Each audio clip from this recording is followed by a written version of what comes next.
It's showtime, everybody. We're gonna have our grand finale. We're gonna build a party. Um, we're also gonna build a temple um, or a house for the name of the Lord my God, according to the first sentence of the chapter. And I was thinking, we've been dabbling into the high realms, right? We're dabbling into the universals, and I was like, but what's happening in Genesis, right? In the symbolism, it's going down to the level of man, right? Like it's introducing man as the image of God, um, and we're going to talk about building the temple, right? And so, as the image of God, um, man has a role. Like he has to do something, right? He has to build something, and that includes or centers around building the temple. And so the question is kind of like, okay, like what is our role exactly, right? Like how do we look at it? Because well, we'll get into it, but the theme that stood out to me when reading today was that it's all uh, trying to center things around man, right? Like man is in the center, like things revolve around man, things are in relationship to man, right? And in some way that has to all be honoring God. It has to be in right relationship with under God. Um, and and so it's kind of like finding our place.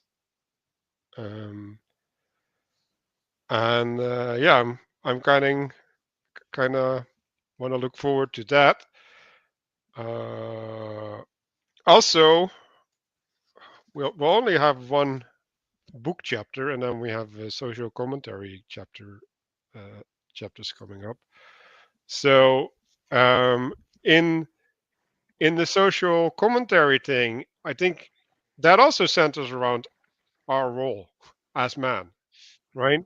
Like like how are we to look at creation, right? Like how are we to look at our place, um, and not exceed it, but see things in their proper context. Because well, yeah, we can dive into the problems with people contextualizing because Twitter is full of those things. But but yeah, like the thing that's standing out to me more and more, especially after this book as well, right? It's like the book is in a large sense descriptive, um, and it's like, yeah, but you got to make the positive case, right? You got to say, okay, this is the thing that we're building. This is our temple, right? And this is your contribution. And if you can't make the positive case, like I don't think the descriptive case is gonna matter much. So because it, yeah, like descriptions don't tell you what to do. So I'm gonna slide it over to Christopher. Are you cut out to do this? Yeah, that's what I put here. Thinking along with everything you said there.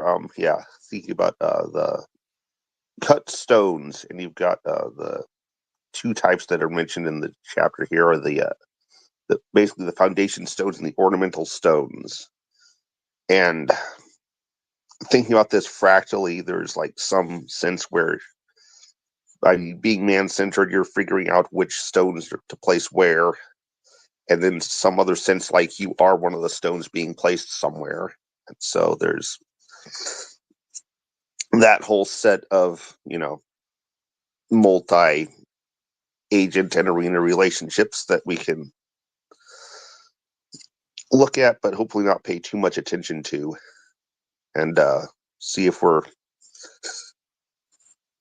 actually building something or making a mess, or whatever else you might have come up. Slide down to castle. Yeah.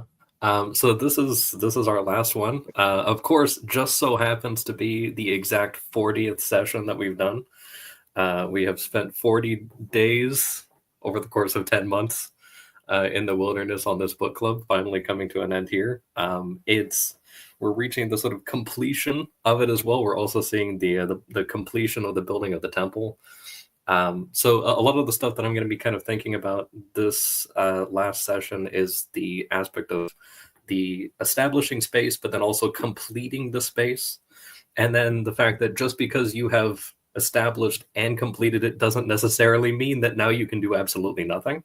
That doesn't mean that that entropy no longer exists, or that maintenance isn't a responsibility that's now kind of inherent in having established something.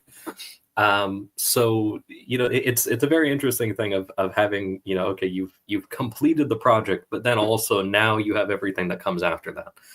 There's a lot of implications because this is Solomon. The name Solomon comes from shalom, which means peace, but also completeness. And so you have we'll as we'll kind of see his relationships between the king from the south, the king from the north and the queen from the south. How you see a lot of the masculine and feminine kind of playing into there, and this bit about the central mediator not necessarily being masculine in relation to everybody else.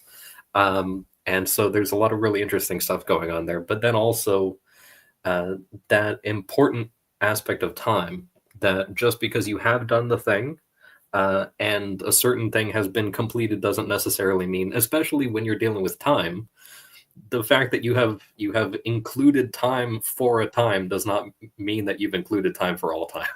So we'll see that play out here in a bit. Gustavs, will you please? Sure. Good evening, everyone.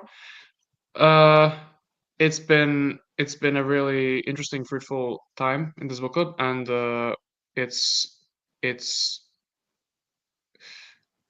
a big deal for me is to figure out the relevance of all the patterns being thrown at me. Like that's the biggest challenge, and perhaps the biggest pattern is just being in the book club, and so we have to squarify life for things to work, and that means like being regular and consistent and so on. So struggling with that, working through that, seeing stuff. Squarification. I did some gardening today, and I did a bunch of squarification of land that had been square at some point and had overgrown, and so it needed to be rectified. So thinking about that. Who's left? Is Mark left? Yes, I am left. Yeah, I mean it's the symbolism happens moment of episode 40, and totally unplanned and not really sort of noticed, we'll say, at least not by me. And the way in which this chapter comes together to, we'll say, top off the idea of order from the beginning. So you start out with the beginning and some, we'll say, number of objects or number of things, however you want to sort of frame that. So it's always clumsy. And then you move into, we'll say, proper relation of those things. And, to Castle's excellent point, just because you now have the proper relation and you refine them and you put everything in the order, now the work begins, right? It's just the nature of the work changes. You're no longer in building mode. You're now in maintaining mode. And that doesn't mean you won't go back into building mode someday, right? That's the time for all time thing, I think, Castle. But you have to, again, understand all of this. I hate to go back to it. It seems obvious, but I think people miss it. Cosmic symbolism in Genesis, right? And it is a commentary, right? Now, we can argue about what we think the purpose of the commentary is. However, this commentary certainly, I would say inarguably, if I were that provocative, provides you with a new appreciation for how to put the pieces, or maybe order the pieces that you find in Genesis in that way, using the components, you know, that he's outlining, i.e. the quotations, and the pictures, right? And the fact that it's the pictures is the thing that allows you to do that. In other words, the words are of no utility here other than as anchors to point to how to do the ordering, which I would argue is fundamentally poetic. You see my tweet from earlier today, which wasn't in the forefront of my mind, and I hadn't actually read the chapter yet. So I don't know how these things happen, but they happen. So that's good to know. And then the sort of integration of the higher level order at the layer of the society, maybe, is probably the best way to think, or maybe the culture. That's what this is. And I think once you see the book as, here's how this ordering principle or these sets of ordering principles work at this layer, here's how these same sets, same pictures of ordering principles work at this layer. Here's how they're the same ordering principles. And in some cases, in most cases, they're the same components, but they don't order the same way based on where they are in the hierarchy. So the hierarchy is in a sense invisible, and in a sense the most visible thing at the same time, right? And it should not be made explicit, and it doesn't need to. Like, it's explicit in implementation. It does not need to be made explicit in, we'll say, critique or analysis or whatever kind of term you want to use, which is why all but one of the Catholics I've talked to about this book said, yeah, I read the pictures, made a lot of sense, skip the words. Right? Because they have those tools, and so the pictures sort of inherently make sense. And that's great for Catholics, and they're kind of bored, and whatever. We kind of get this in in our early Sunday school, but by the time we're catechized or whatever. But it doesn't help everybody who didn't get that formation when they were young. And so having this as a way to get the formation that maybe you should have gotten when you were young, after the fact, is very, people find it very useful. And I want to emphasize that the text, because again, is this a book really? The text is very helpful for showing people the connection between the pictures and the words. In particular, we'll call them the poetic prose in the Bible. All right. And that's what gives this book its flavor. But the work that is done by this, because it's just Genesis, right? It's still presuming that you're reading, we'll say, the rest of the text that it's commenting on. The work here has just begun. And maybe the implication is you now have all the tools to do that work, because the tools were shown to you in the book. I'm not sure that that's necessarily true, but it's a good start. And so reflecting on that and taking that seriously, and not, we'll say, critiquing, questioning, analyzing the author or his approach, but actually just kind of taking his word for it and seeing how well it goes, is probably the best way to engage with the text, despite whatever nitpicks or sort of he's still using the word meta.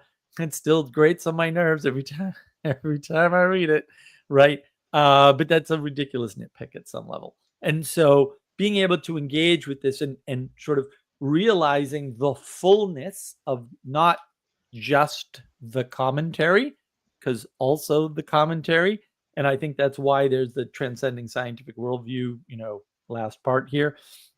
But the fullness of the symbolism, maybe it's not the fullness of all the symbolism in Genesis, but the fullness of the symbolism in Genesis that's being commented on, I think is important, and also acquiescing to that fullness. Like if you're rejecting it or saying it's not complete or whatever, you're not going to get out of the text what you can get out of the text. And so, you've agreed to pick up the text. So let's just keep going with that. And I think that is actually sort of exemplified here in the final chapter. So that is what I want to highlight, and hopefully we'll continue to do so as we finish up today. I'm super excited and also sad.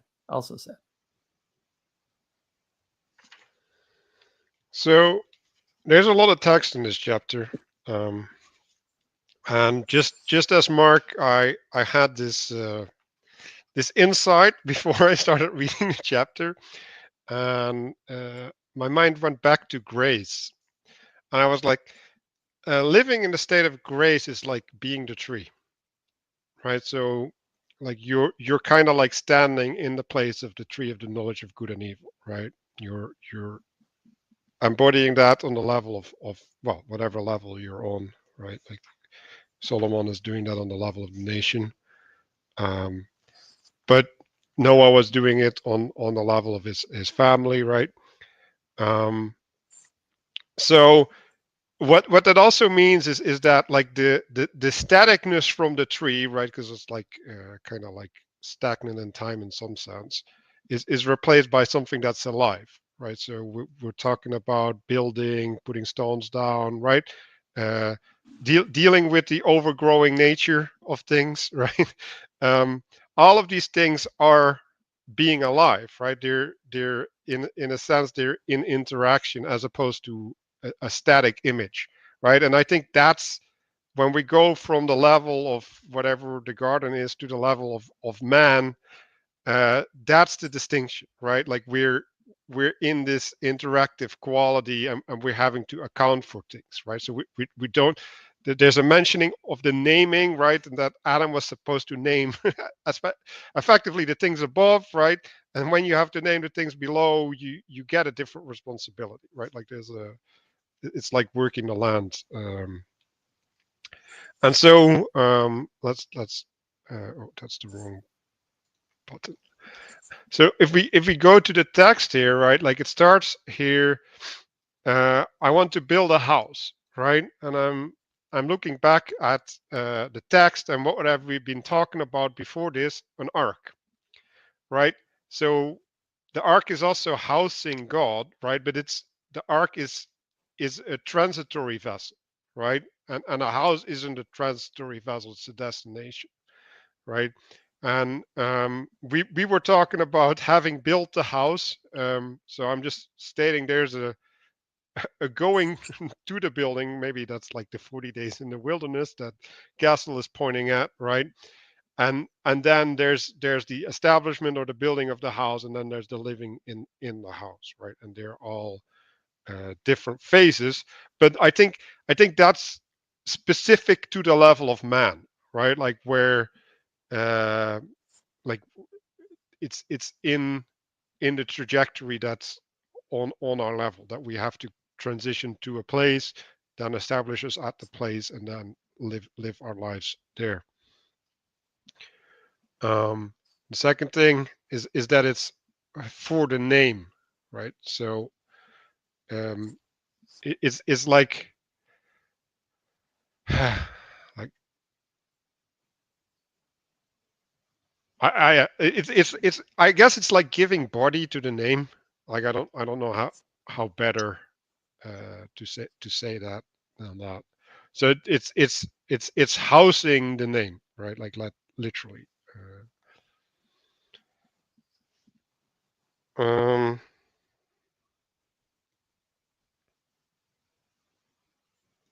Yeah, that's kind of what I had to say about this page.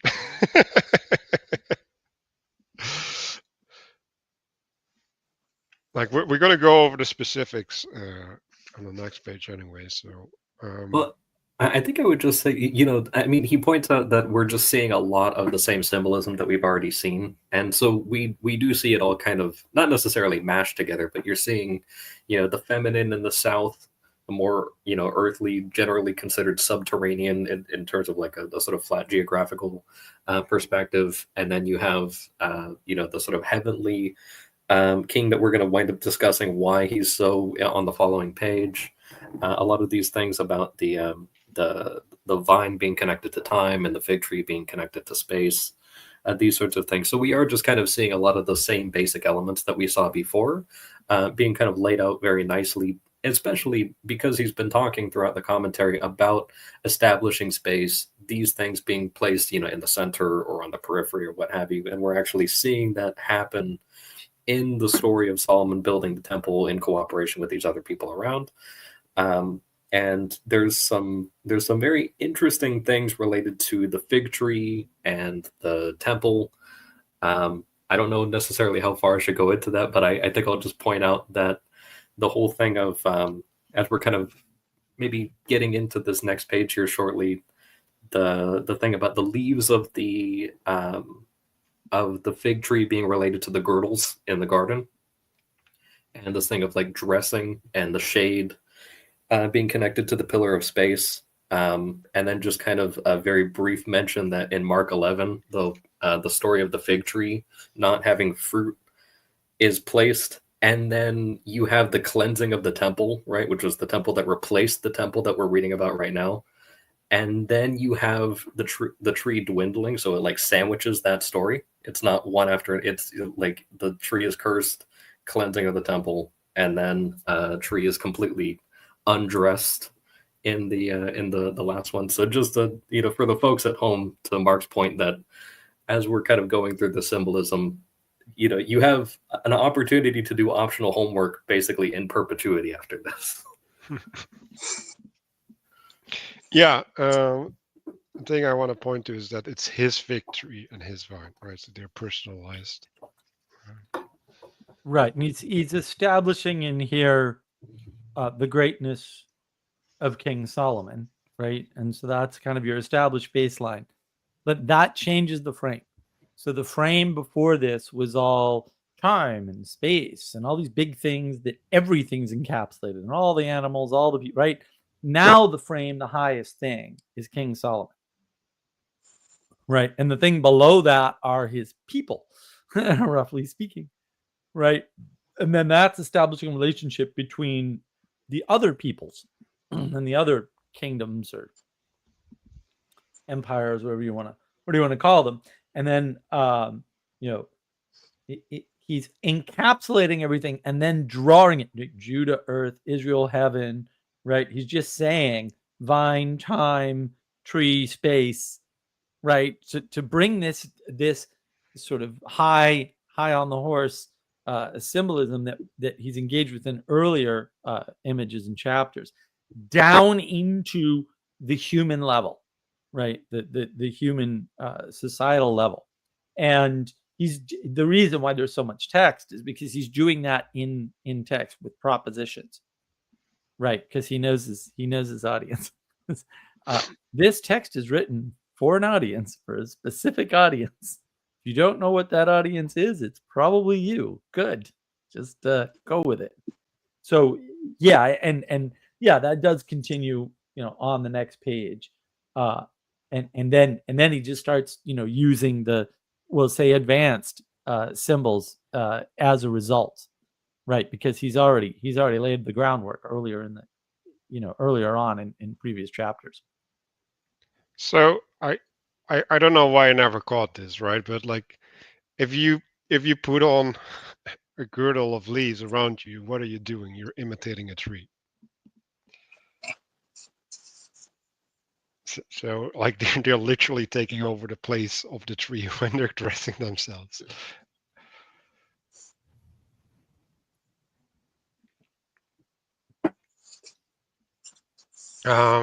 So yeah, interesting tree categories like wisdom, right, relating to the top, understanding is relating to the bottom, right, and the largest of heart is like I guess trait openness in some sense, right?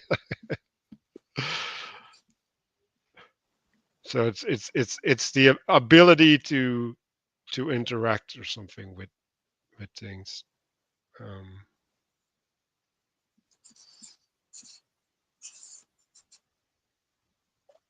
I think I'll also point out that David wanted to build a temple, but God told him, "No, you're not allowed to build the temple," because he was too much of a man of war.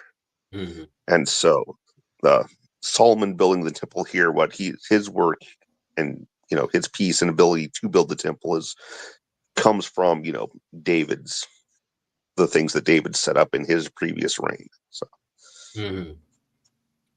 Hmm. For David to build it, it would be like building a temple at night or something like that, because he's kind of the time guy. mhm. Like the lunar guy, whereas Solomon is a little more like solar in the daytime, all sight.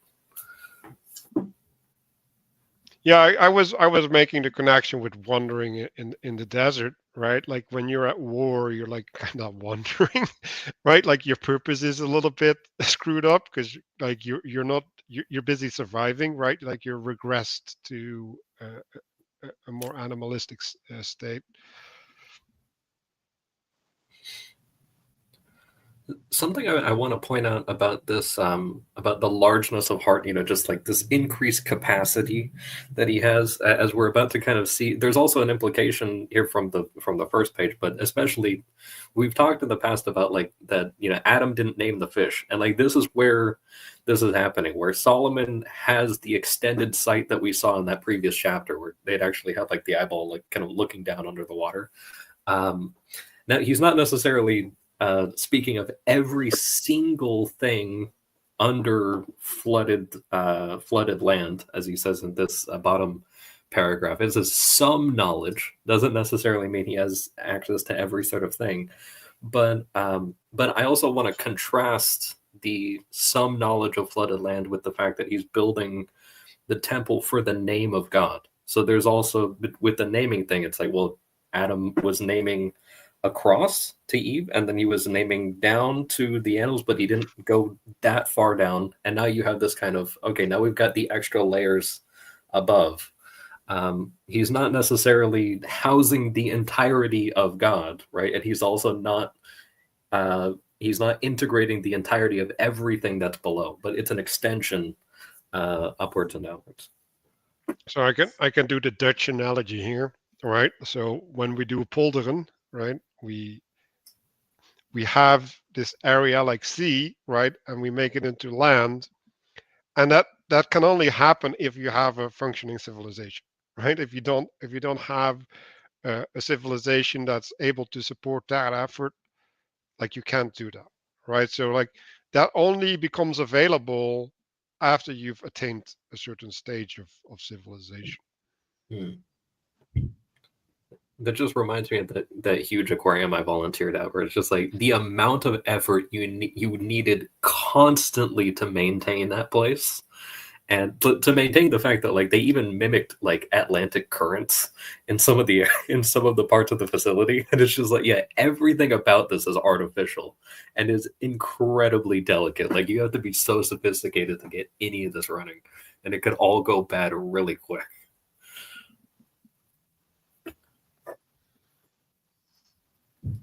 So I wanted to point a bunch of things out, right? So the hyssop, right, represents the renewal, the space at the margins, right? Like it's like controlled nature, right? Because like you can remove it from the walls, right? Like so having it on the walls is something that you allow it to be there, right? And it has this mediative, decorative quality, right? So this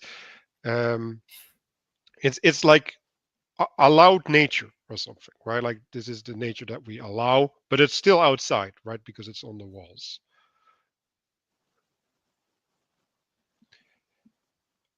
All right, and so this he's also talking about using it to clean or cleanse spaces, right? So that's also having nature under the dominion of man, right? Do act out a role of renewal. So It's interesting as well that because hyssop is purple, but you have this thing, and then you have the crimson thread or crimson worm, which he casually just throws in there. But you have these two sort of images almost of time. You have this kind of almost wildflower looking plant. And these things are supposed to kind of undo the excessive tsarath, time infection or infiltration or what have you of a space or somebody's clothes or their skin or something like that. Just kind of, I'm drawing from, there's the one Psalm of David where he says, "Purge me with hyssop, and I'll be white as snow." And so you have this sort of like double negative almost, or like, double time thing that's happening there for renewal. Maybe it's a double thing, but also maybe because if you have to use the hyssop, that means that you went to some place where it was growing and you plucked it, so you removed it. So if you go up to a wall and you remove the hyssop, then you can use it to kind of to cleanse the thing, right? So you're removing it from the wall, which is cleaning the wall, and then that's like a spiritual practice that will somehow reflect in the ritual that follows. And I think you're supposed to burn it actually, which also makes sense. That you're like removing this marginal thingy that got too much. Well, you can look at it the other way as well, right? Because you're bringing it inside as well, right? So you're actually mediating the outside into the inside. You're bringing in nature.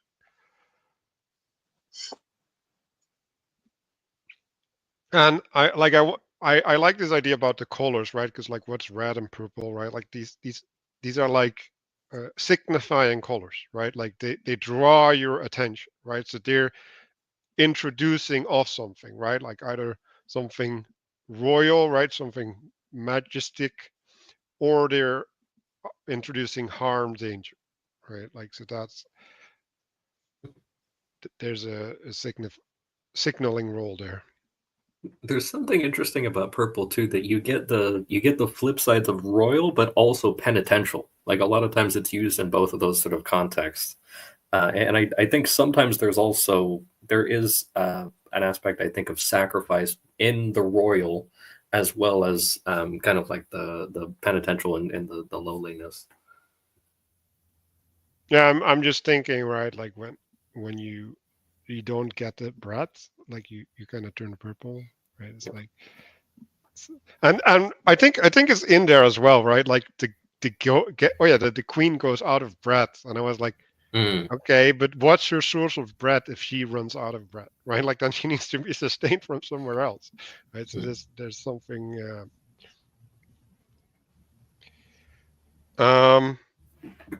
Yeah, so I was rethinking about Adam naming the animals, right? So if you look at naming the animals in naming the snake as or the serpent as a creepy crawly thing, right? So then the naming would be like categorizing them, right? And the way that I think about categorizing is danger, useful, right? Like all of these categories that you don't identify, right? You don't see the identity of something, but you see their role in relationship to you, right? And so I'm kind of like looking at what is man's role, right? As like, well, first you have to discern what something's relationship is to you, right? And then you can find out the identity in participation, right? And so if you don't properly categorize things, especially things as redundant, right? Like you run into combinatorial explosion, right? Because like now you need to identify everything around you, right? This is, I think, one of the problem with the trans thing is like you're cognitively overloading everybody because everybody needs to attend to every detail, and that's frustrating interaction, right? And you can also do the opposite, right? Where you're just categorizing too much, and you're losing sight of the identity that's in the category, right? And I think that's the fear the opposite way around. Is like, no, we'll just become statistics, right? Like you're not going to care for us because well, we don't feel like we have a place, right?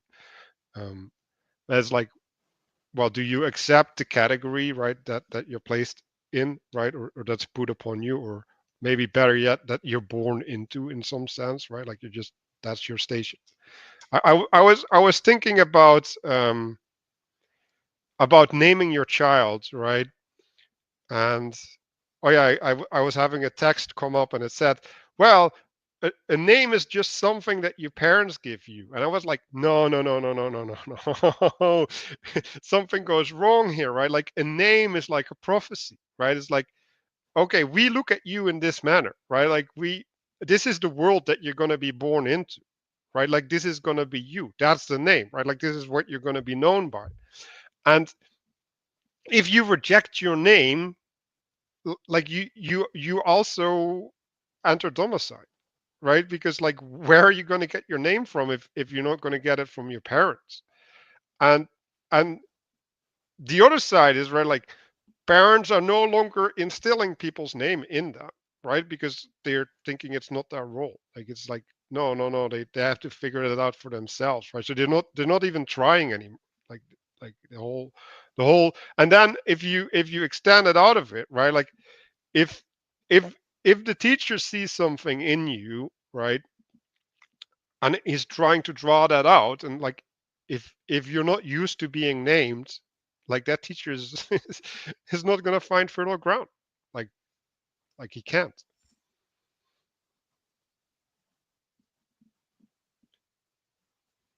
And so, I think the speaking of fish is kind of like, giving the things that don't have a place, because now you have a bigger thing, right? And so now you can have things enter your kingdom effectively.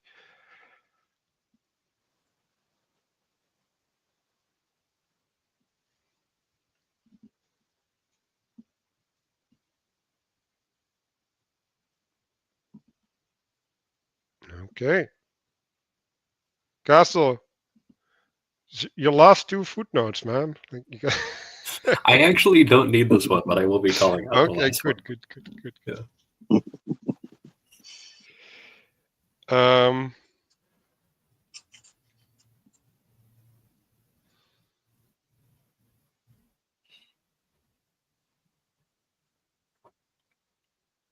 Yeah.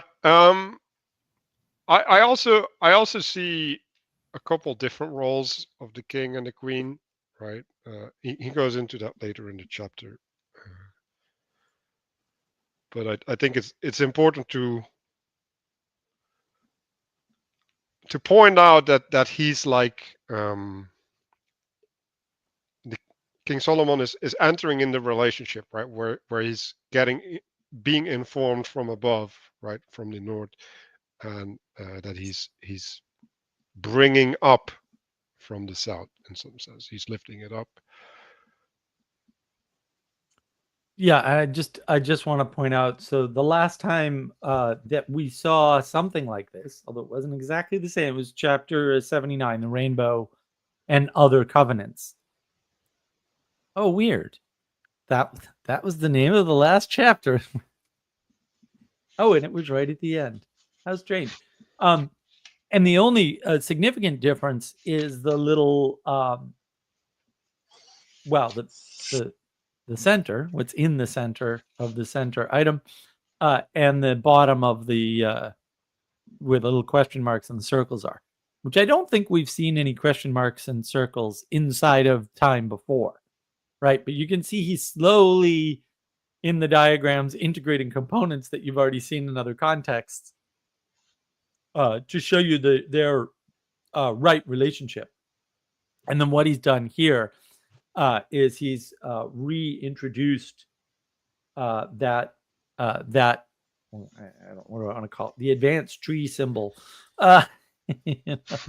at this point, because the thing previously in this other chapter that is popped out, right? And then you'll see that later.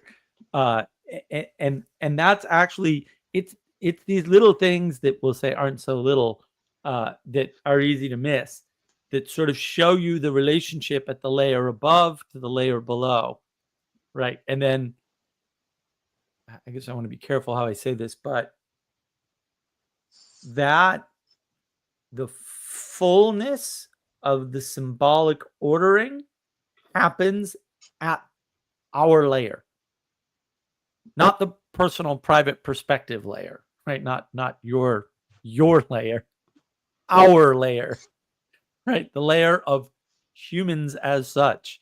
So if you want to be a humanist, that's as close as you're going to get under the king. Every humanist is now angry with me. Oh well. But yeah, I mean, I think that's the easiest and best way to sort of view what's happened here. So, well, one way to think about this is, and it's sort of be a fun project, someday, which I'll never do, is to grab all the diagrams like this that are similar and just look at them in order of how they appear in the chapters. And it's like, oh no, right? Because you're going to see a whole different, you're going to see everything differently with all the labels even, right? But just, flipbook style, this to this to the, wait a minute, right? You're going to see a whole bunch of different relationships pop out. But I just wanted to make that clear, because again, we're reintegrating all of these things that we've seen before and talked about in multiple contexts previously into this context. I'm going to call it sort of the complete context, right? Which is our joining of heaven to earth, or something like that, as we'll get into, right? Because you can see which is which. So that's kind of the whole point, and you can see the relationship to one another. So I want to propose a name for the tree, and it's addressed tree. So it's dressed up, but it's also addressed. So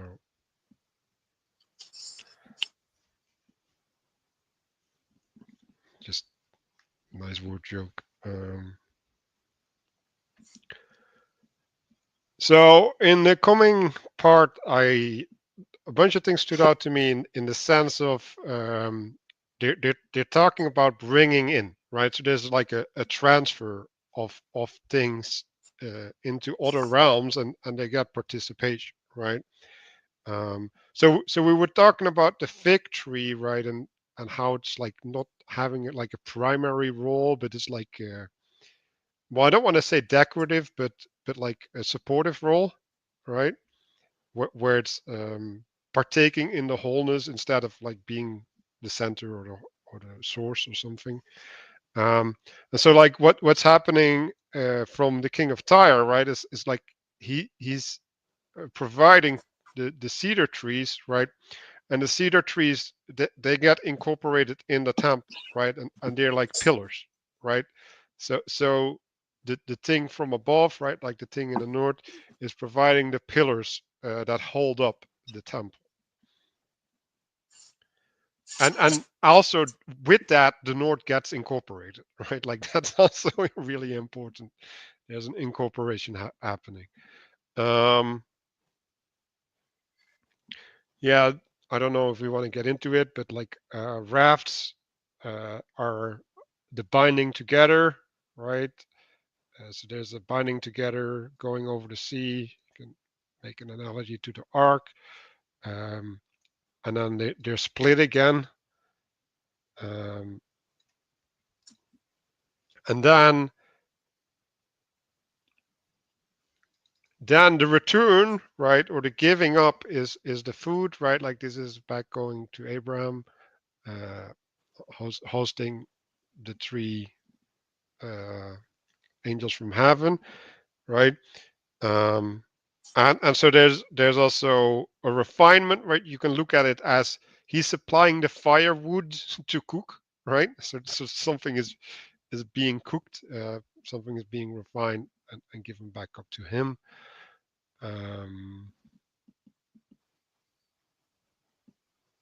Yeah, and so going to Christopher's cut stone.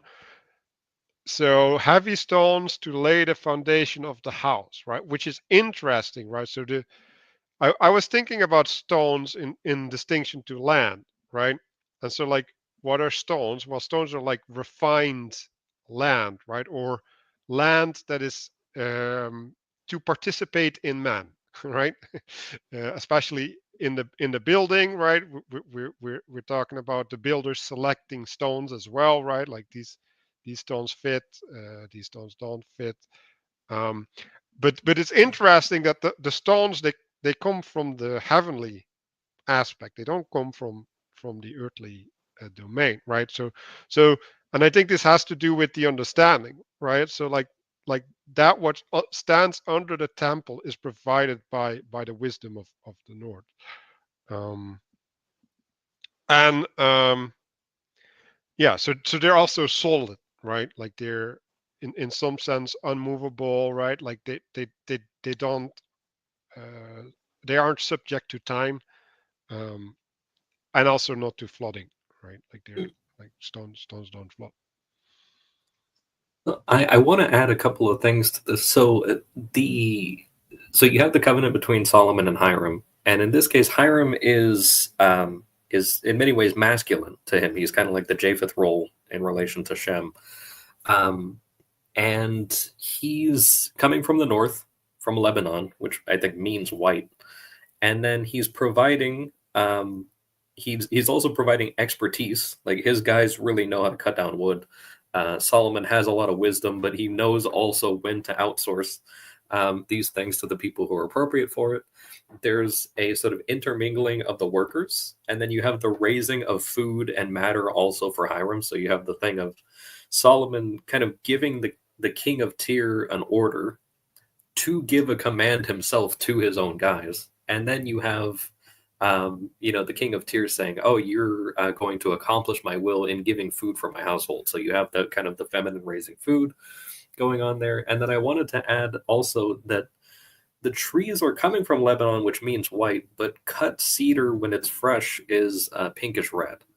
And so, and over time, after you've cut it and it's been used to establish space, it actually becomes pale.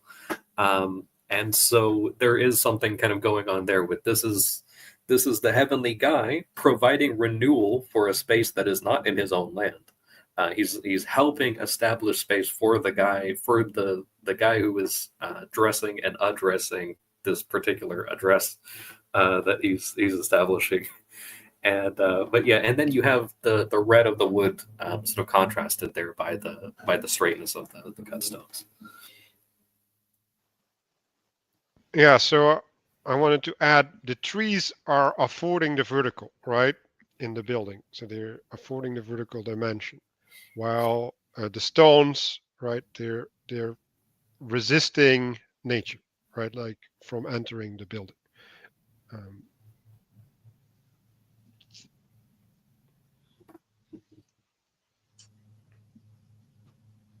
Everyone I'm also okay? thinking you were saying. Yeah, I was also thinking that on the foundation stone, they're supposed to be sturdy and unmovable. But if they do move, they carry a lot more momentum than other things. So there's more implications that things that happen if a foundation moves than if like some other piece on top of that moves. So.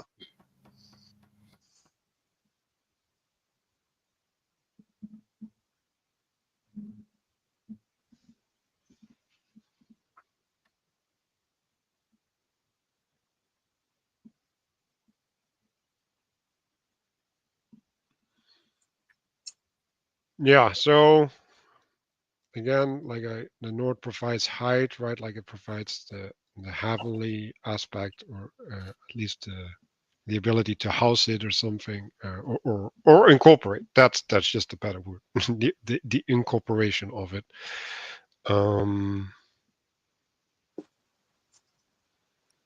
Yeah, I mean, again, I think I think the purpose of this is to draw the analogy, not make it explicit.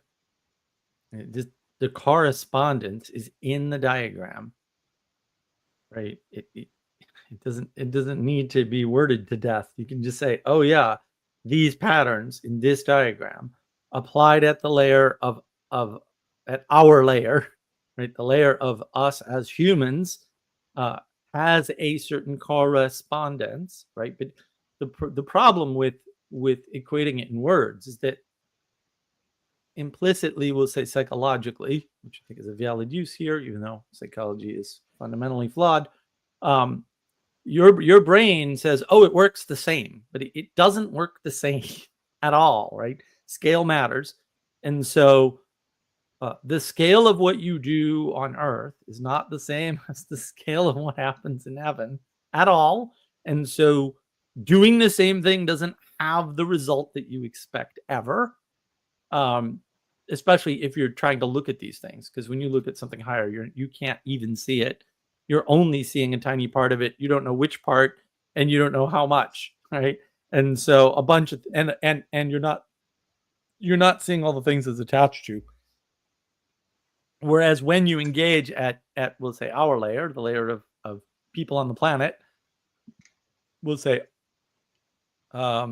in community under a head, that type of body behaves completely differently from your body, right? There are some parallels to be drawn, right? But they should be drawn poetically and not propositionally. Because you don't want to link all of heaven and earth together into us, because we can't bear either, right? We can't keep the flood of earth away from us, right? And we can't keep the weight of heaven. We can't hold the weight of heaven above us. We can't do either, right? Which is why we draw them together rather than being crushed between them. Which is just a very different, and this is why when people say opponent processing, I'm just like, oh, you're being crushed by your attempts to flatten the world. Heaven and hell are squeezing you down, right? That's all I ever hear. And I'm like, yeah, you're in opposition. So you're trying to push hell down and push heaven up or something, and you can't do that. And so you got to be careful drawing those parallels because they're implicit in the diagrams. So yeah, you just deal with it at the layer that it's intended, which is there's a peoples to the north and a peoples to the south. There are different relations with those peoples. And in that relation, something beautiful emerges. Aside from everything else, like I don't know if you caught this, but peace, right? In other words, the implication here is that trade is a method of making peace from your enemy neighbors. But how? Not we'll say mere banal trade of goods, but exchanging goods for the purpose of something above. And I think that's actually true. I think you can actually prove it. And this is why I don't like, the way people use, at least in the United States, I use the term politics because they're looking across and not up. And this is saying, no. The cooperation upwards is the thing that brings the peace, not the trade, right? There is a way in which trade can bring peace, but it's cooperation upwards and not, we'll say, trade across.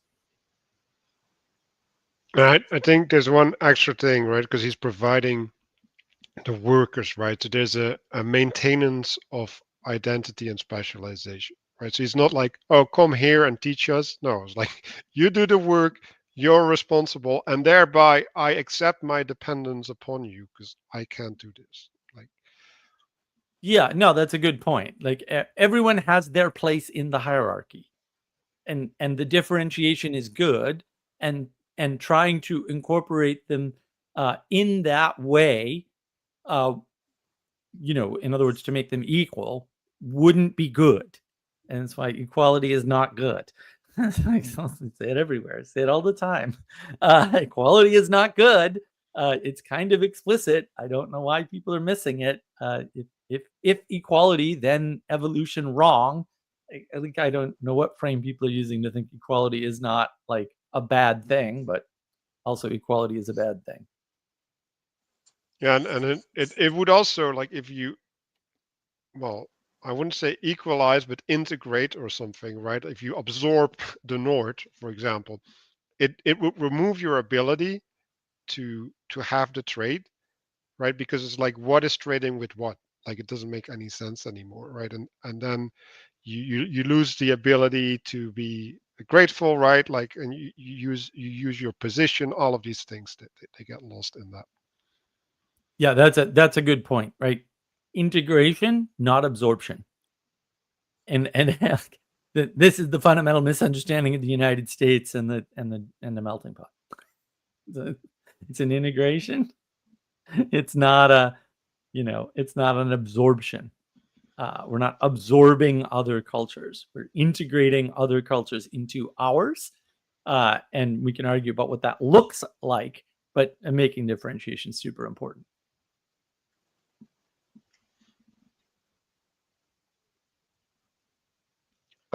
Yeah, so also the North is required to establish, right? Like, so that's not an option without the North. Like, yeah, maybe we could highlight RJ's latest comment there. I think it was really good. I have the comments behind. I figured you weren't seeing RJ's comments, but I wish you'd jump in, but that's okay. Which one? The latest one is fine. Like I thought that was really a really good, astute observation. Yeah, this idea that extreme inequality is chaotic and extreme equality flattens and crushes things.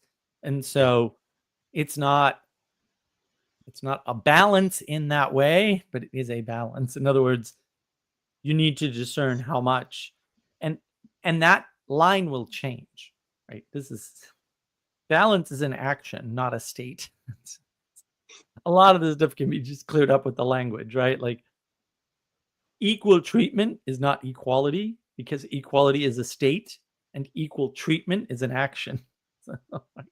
And so once you understand that they seem like little things, they're not little things. Once you understand the difference between like actions and conditions or states or descriptions, it's like, oh, I see how this is supposed to work. And so, yeah, you need that. You need that that balance. And I think his next comment's good too, right? That he's saying here that the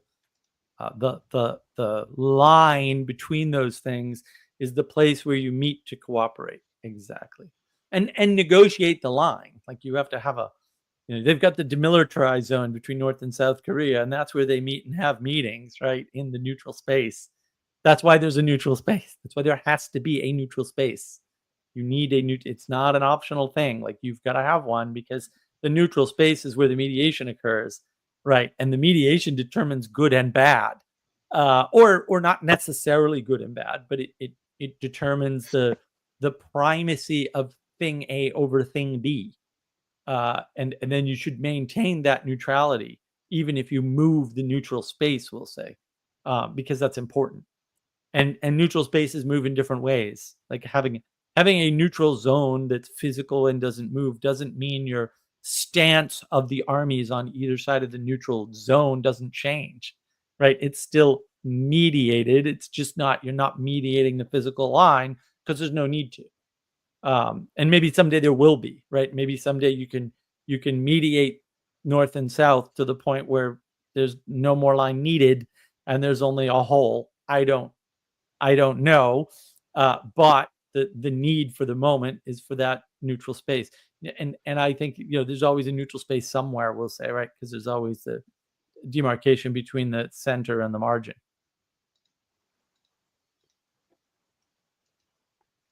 So I think I want to reframe it a little bit.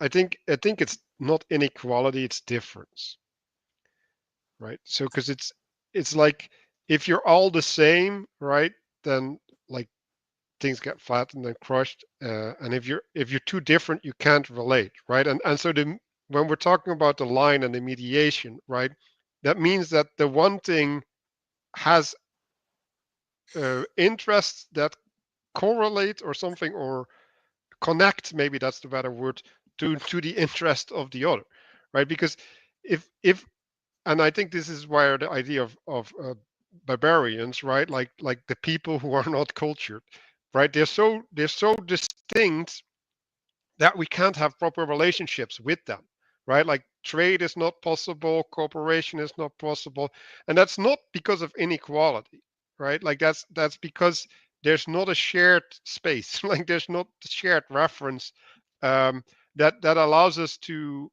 come to mutual agreement, especially across time, right? Like you might like have an instance of an interaction with the barbarians, but in 2 years time they'll stand at your border, right? Like and also like the intentions of the barbarians are also unintelligible, right? So like there's no place for trust, right? And so like if they become like Greeks, right, where you're sharing in some sense an ancestor, right, then you still might have wars, right? But the wars were not fought to kill, right? The wars were fought in a different domain where it was over primacy as opposed to yeah, just like life and death things, right? And Yeah, because I I want to pop in here real quick, Manuel, and just point out something that maybe people have missed. It's not entirely orthogonal to the book, we'll say. The recent conception of barbarians as lower would, or lesser, would not have been how the Romans would have seen them at all. They just would have seen them, to your point, as different and not equal because they're different. And our anachronistic projection of equality is oddly, no one's probably noticed this, is oddly only on the vertical axis. And equality is explicitly, we'll say in quote, modern times, or in the age of gnosis, as I like to say, seen as a problem of the existence of verticality as such. In other words, someone being above and someone being underneath. And the Romans and Greeks and ancient peoples, and probably everybody before Napoleon, didn't actually think that way at all, ever, about any other group. And so that's like really important that no, this is a problem we've created for ourselves as a result of materialism and individualism and the objective worldview. That's not a worldview that was common or the norm or a worldview that anybody else would have had, historically speaking. This is a uniquely quote modern or uniquely recent way of thinking about the world. And I will add that it's likely part of why we'll say conservatives and quote liberals don't understand each other, because liberals think conservatives think that way and conservatives don't actually think that way on average. And so it's just a misread all around, but it's a very common one. It's not that the barbarian saying bar bar bar was seen as lesser. It was seen, as you've outlined, Manuel, as, well, that means we can't really have enough in common with them to do the level of trade we want. It doesn't mean they have less sophisticated social dynamics or less sophisticated politics or less sophisticated armies, because often the barbarians won. In fact, ultimately they won. So it wasn't an issue of sophistication the way we would cast it today. I wonder if that's mostly a post Otto von Bismarck sort of way of thinking about the world, because the Germans have philosophically just annihilated Western society single-handedly, although they had a lot of help from the French. So I wanted to point that out. Yeah, and this really clicks with a conversation I recently had where somebody was really refusing to see the richness of the world and see these distinctions not purely as a vertical thing, because if he does embrace distinction, then he immediately sees that as a vertical thing, and then that puts him in an arrogant position, and he doesn't want to be arrogant. So that's like a big kind of danger, threat, like the thing that's holding him back. It's a barrier, because he doesn't want to be arrogant, right? And that's like, whether that's a problem, Well, that is maybe also not. arrogant. Yeah. Wait, Gustavs, is this a European? Yes. A Catholic, in fact. Inconceivable. So, so these modern developments, right? I think they're related to mapping the world, right? So, like, if the world is alien, right, and that's how it was under a fog of war. From the fog of war, the serpent appears, or the tiger and the lion, right? So all the danger lurks there. So you have to respect the barbars, even if they're stupid and dull. And I also, since we mentioned psychology, bad Mark, I also think what's been happening beyond that is we started mapping the personal, right? We got the same issue internalized that we had externalized first, I think. Well, it's not just mapping the person, it's mapping the person with respect to itself. That's the individualism. And that's why I think there's only two words in psychology that don't refer to, we'll say, single items, right? All of psychology pretty much references quote individuals, or references a single thing. And that's a bad way to understand anything in the world, because part of the project of this book is to show you your place and how you're connected in the world, which might be helpful for, I don't know, combating, just make up some random term that no one's ever heard of, the meaning crisis, something. I don't know. Just whatever. Random thoughts. Well, and now we're going to get to the arch enemy of the meaning crisis, and also the introduction of the alien, which is the Queen of Sheba, and she is in some sense a barbar. I want to mention about something about the relationship with Hiram and Solomon before we go to her, actually. Okay. So something with this, I want to kind of reference this line that Matthieu has about that on a smaller scale, the descent and materialization of the heavenly seed. I just want to point out just some more of the masculine, feminine stuff that's going on, because there's actually some things in this Bible excerpt down below from 1 Kings 9-10 that isn't completely in here. I think it's good the way that he did it, but I just want to kind of point out a few things. So the first line there, the Solomon offered burnt offerings and peace offerings on the altar that he built for the Lord. Thus he finished the house. That's where the house is finished. But there's an important thing that isn't in this, which again, like, you only have so much space, but he did it 3 times a year. So he finished the house, but he's doing this 3 times a year. It wasn't a one-off or anything like that. He's staying consistent about this. He also does this after God appears to him and says, I have consecrated this house that you have made for me, and my name will remain there forever. But then he also says, if you turn away from me, then I'm going to lay it to waste, and it'll be a hiss and a byword for anybody. So it's a very explicit thing, like, yeah, you made this, but also, like, I'm the reason why this thing is existing. And then to the point of the kind of the expansion of the perspective, there's also an expansion of the matter that's being raised. So you see here that let me see.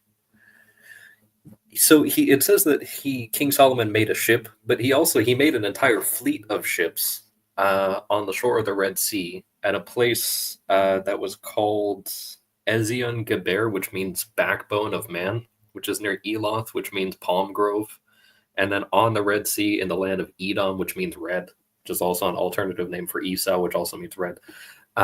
So you have a lot of this kind of like pillar of space next to red on red over and over again kind of happening there. And then you have the fact that it's Hiram's seafarers going in Solomon's naval vessels. And then something that doesn't get mentioned is that included with the feeding of Hiram's people, King Solomon gave the king of Tyre 20 cities. And a lot of the work of the Solomon's workers is actually foreign slaves from the surrounding areas. So he has integrated the people. He's not necessarily sending Israelites, right, to be doing the work with. He's raising the people of like the Jebusites and the other people, the Amorites and the Hittites, from around, and then he's raising their matter up, and then kind of giving their work along with the skilled craftsmen and seafarers of the guy from above as well. So you're really seeing this kind of raising from below, and then or from the outside as well. To your point about the barbarians, like they're not necessarily less sophisticated, but they're also, you know, they're being kind of drawn in and then sent up for these particular purposes. I just want to add a couple of words. Proper raising by the head. Mm-hmm. In other words, you and I can't do that. Right. It's not our job to raise. We're not the head. Right. A lot of people get confused and they go, "Oh, I see the pattern of Solomon and now I can do that." No, you can't. The pattern doesn't work that way for you. You're not the king. And a lot of people get confused. They insert themselves in the story in a part of the story that they're not a part of. The purpose of a story is for you to find what part of that story you inhabit and not assume it's the starring role or the hero or whatever nonsense they're spewing at you this week to psyop you, by the way. Don't believe any of that. Like, find where you fit and don't do the things that aren't allowed to be done by the station that you fit into ever. Like, please, you're corrupting the system. Just stop. And like I wanted to respond a little bit, right? So the timber, right, came down in flotsams, right, and is refined into ships, right, which are like arcs.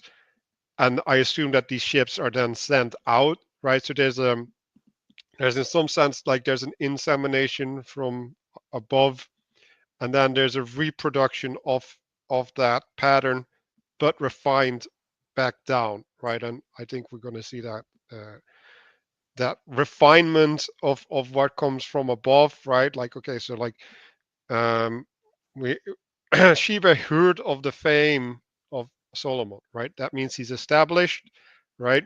That means that the temple is in effect, like that means that the wisdom has come to fruition, and that she's now there to partake in the wisdom, right? And so she came to test him with riddles. Well, what's a riddle?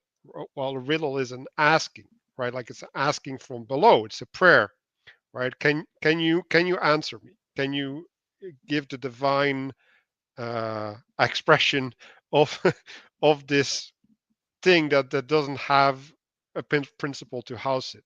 So in some sense, there's like the mediation from the north to the rest of the world, like we were saying, like the builders that he called in or whatever, right? Or now the secondary stage in some sense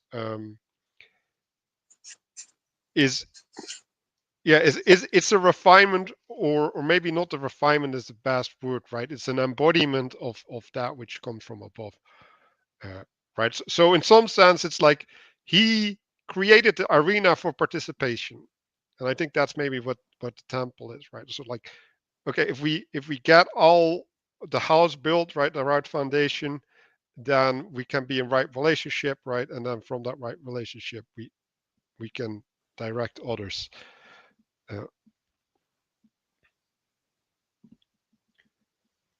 I have a bunch of thoughts on this whole fragment about Sheba. That, yeah, it's kind of like what Manuel says, but it's like this relationship with Sheba is merited by, or like caused by the stuff he does with Hiram. So the stuff with Hiram, the building of the temple, is sort of primary, and then Sheba sort of hears about that and goes to see it by herself. But I don't. I don't think that was the intention of Solomon. That's kind of like a second order thing that it happens, and that maps onto the whole thing about the structural and then the ornamental. And Sheba is definitely ornamental in this sense. Everything she brings as well is not structurally functional, like gold and jewels and the incense. It's not. You can kind of build the temple without it, but it's a nice finishing touch.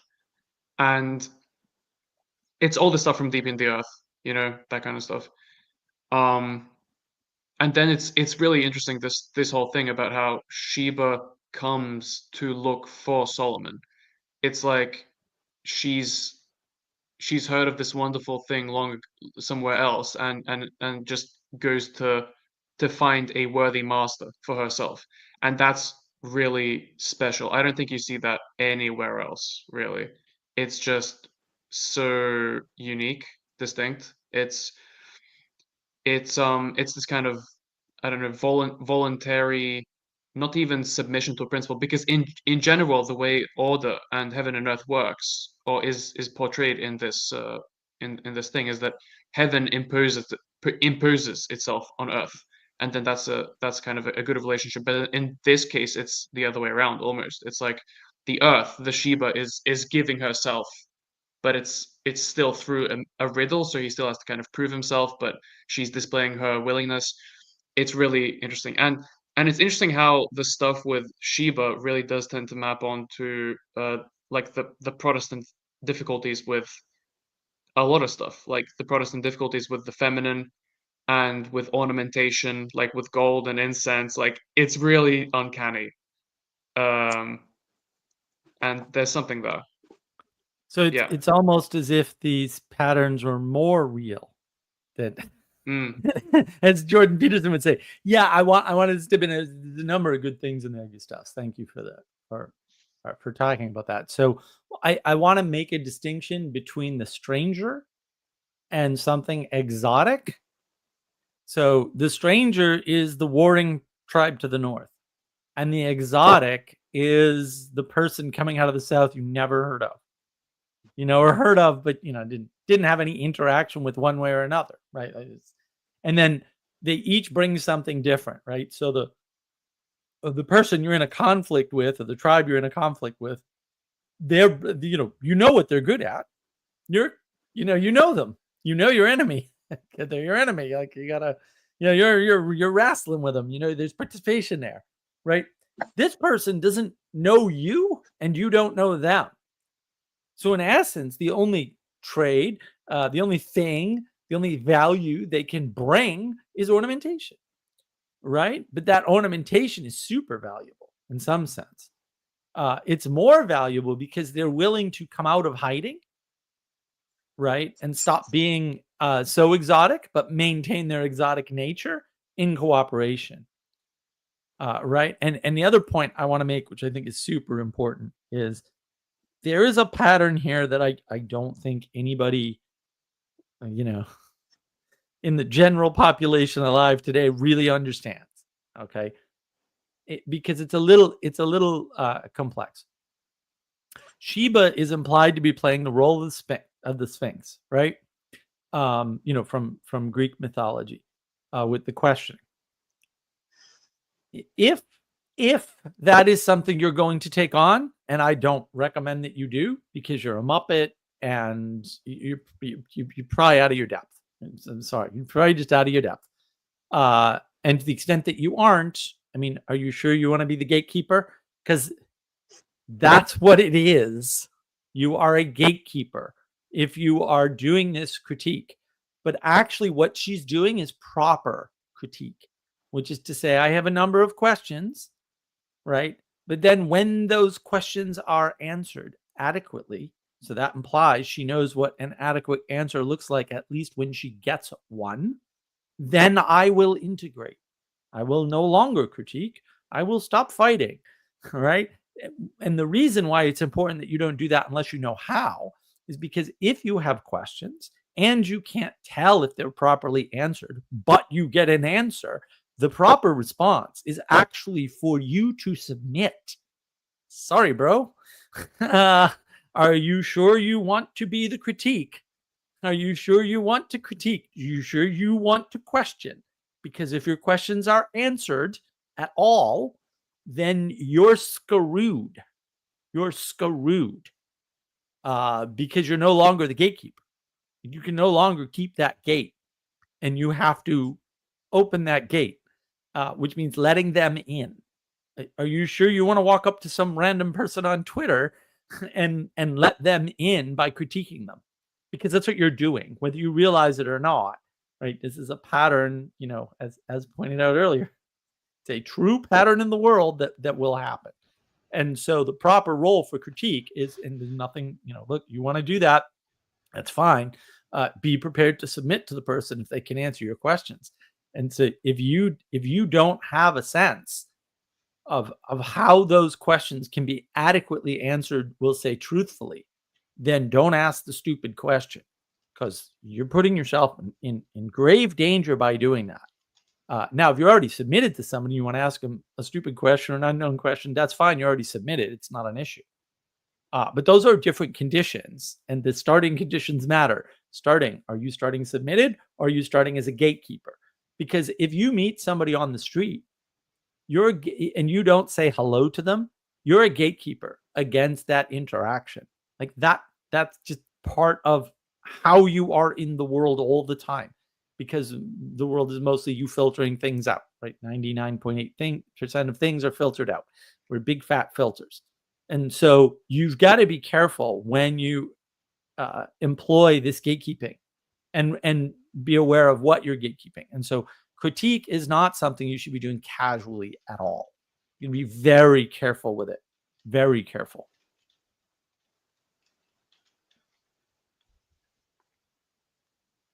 Yeah, so I wanted to introduce an answer to Gustav, right? And it's like, what was the curse of Eve? You will desire after your husband.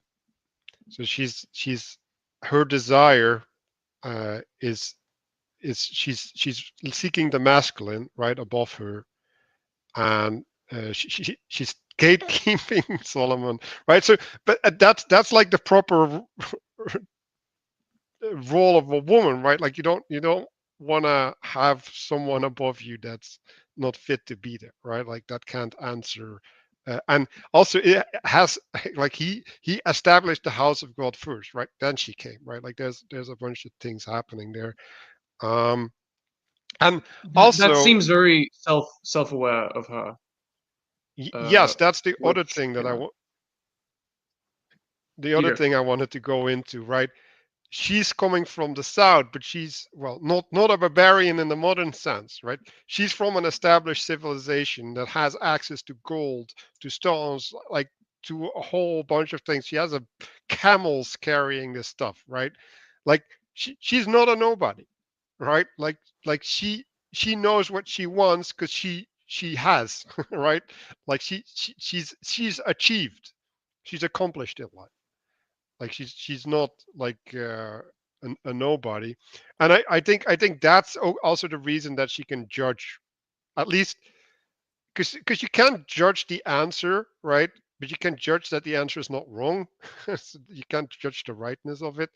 And Well, I think not necessarily, but I mean, you can know you can know for yourself if there is an answer that will satisfy you.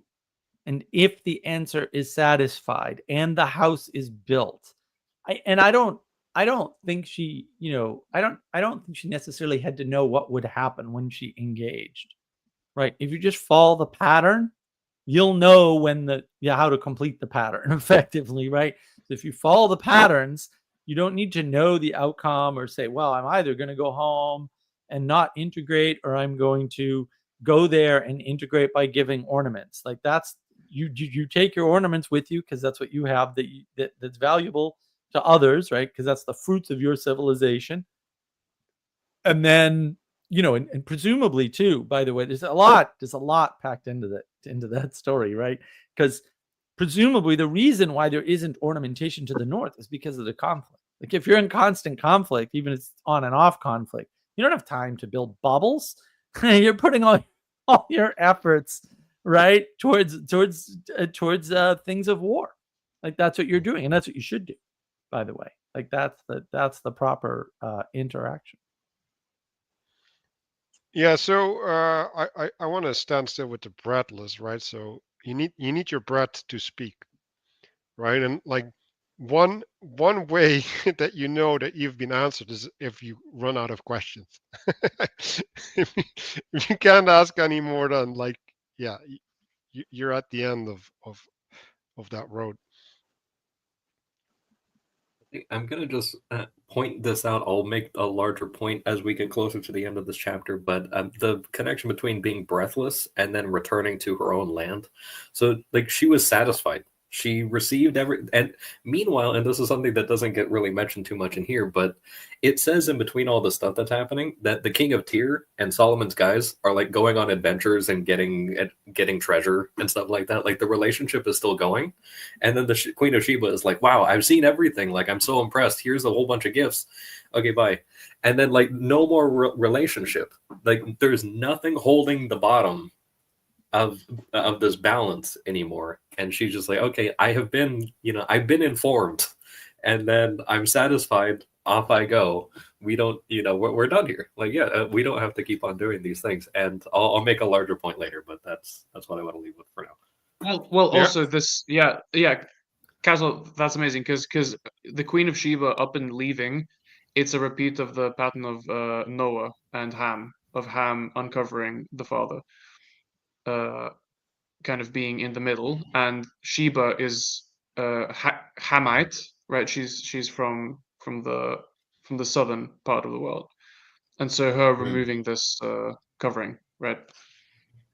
It's kind of showing that maybe Solomon wasn't as worthy as even though he's very worthy, maybe he wasn't worthy enough to keep her, basically. Yeah, he couldn't integrate her. Like she gives her stuff, but she doesn't leave any of her guys, or like there were no cities for her, because also she's the one that's supposed to be hosting. So Solomon doesn't go to live in her lands, or any of that. But yeah, that's a really good point. Yeah, that goes again to the maintenance of identity, right? Because like, if she would have married, they would have merged the lands. So, yeah, just I'm gonna scroll. I have nothing to say until the end of the page. So, if anybody wants to stop, we have the red here, right? We already talked about it. Yeah, there is the fully answered. Right. Similar to the Sphinx, and that's all in here, right? But the fully answered is really important. And the idea of the contrast in the Kings of Tyre, right? Wisdom split the tree and built the house. So that's super important. Yeah, so I think the word support here, right? Like the cherubim support, like she supports. In some sense, this goes back to the thing I've been talking a lot about, being tested, right? Like how do you know your house, the house that you build is a good house? Well, something needs to come into your house and test it, like else you'll never know. So you need to be, like, maybe that's the thing, right? Like you need to be exposed, but you need to be exposed in your nature, not in your nakedness. Like maybe that's a distinction there. Like, so something like we were talking about this earlier, right? Where there's like this invasive way of I don't know, like connecting to somebody, right? Like where you're not using the proper mediation. And she was hosted, right? Like that's maybe right. So he got to present himself instead of that she came in and like saw him naked.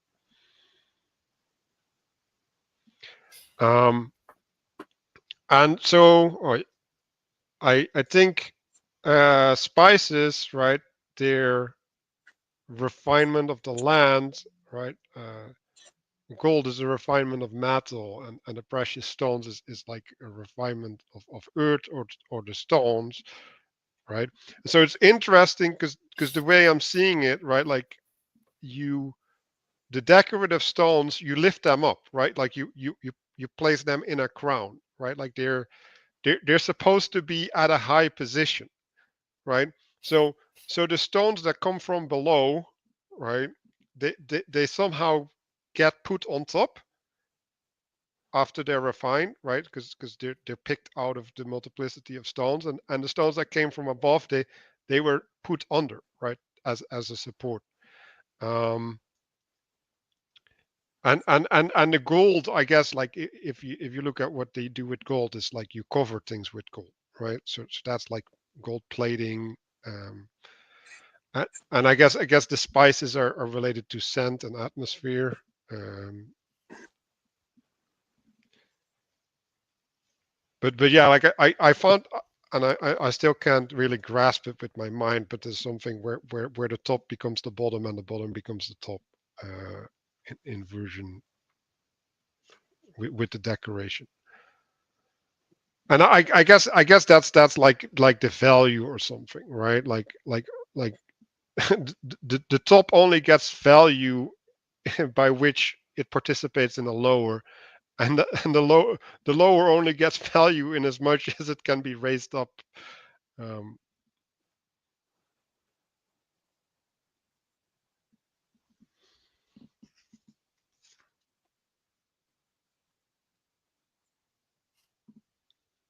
yeah, I don't have much here.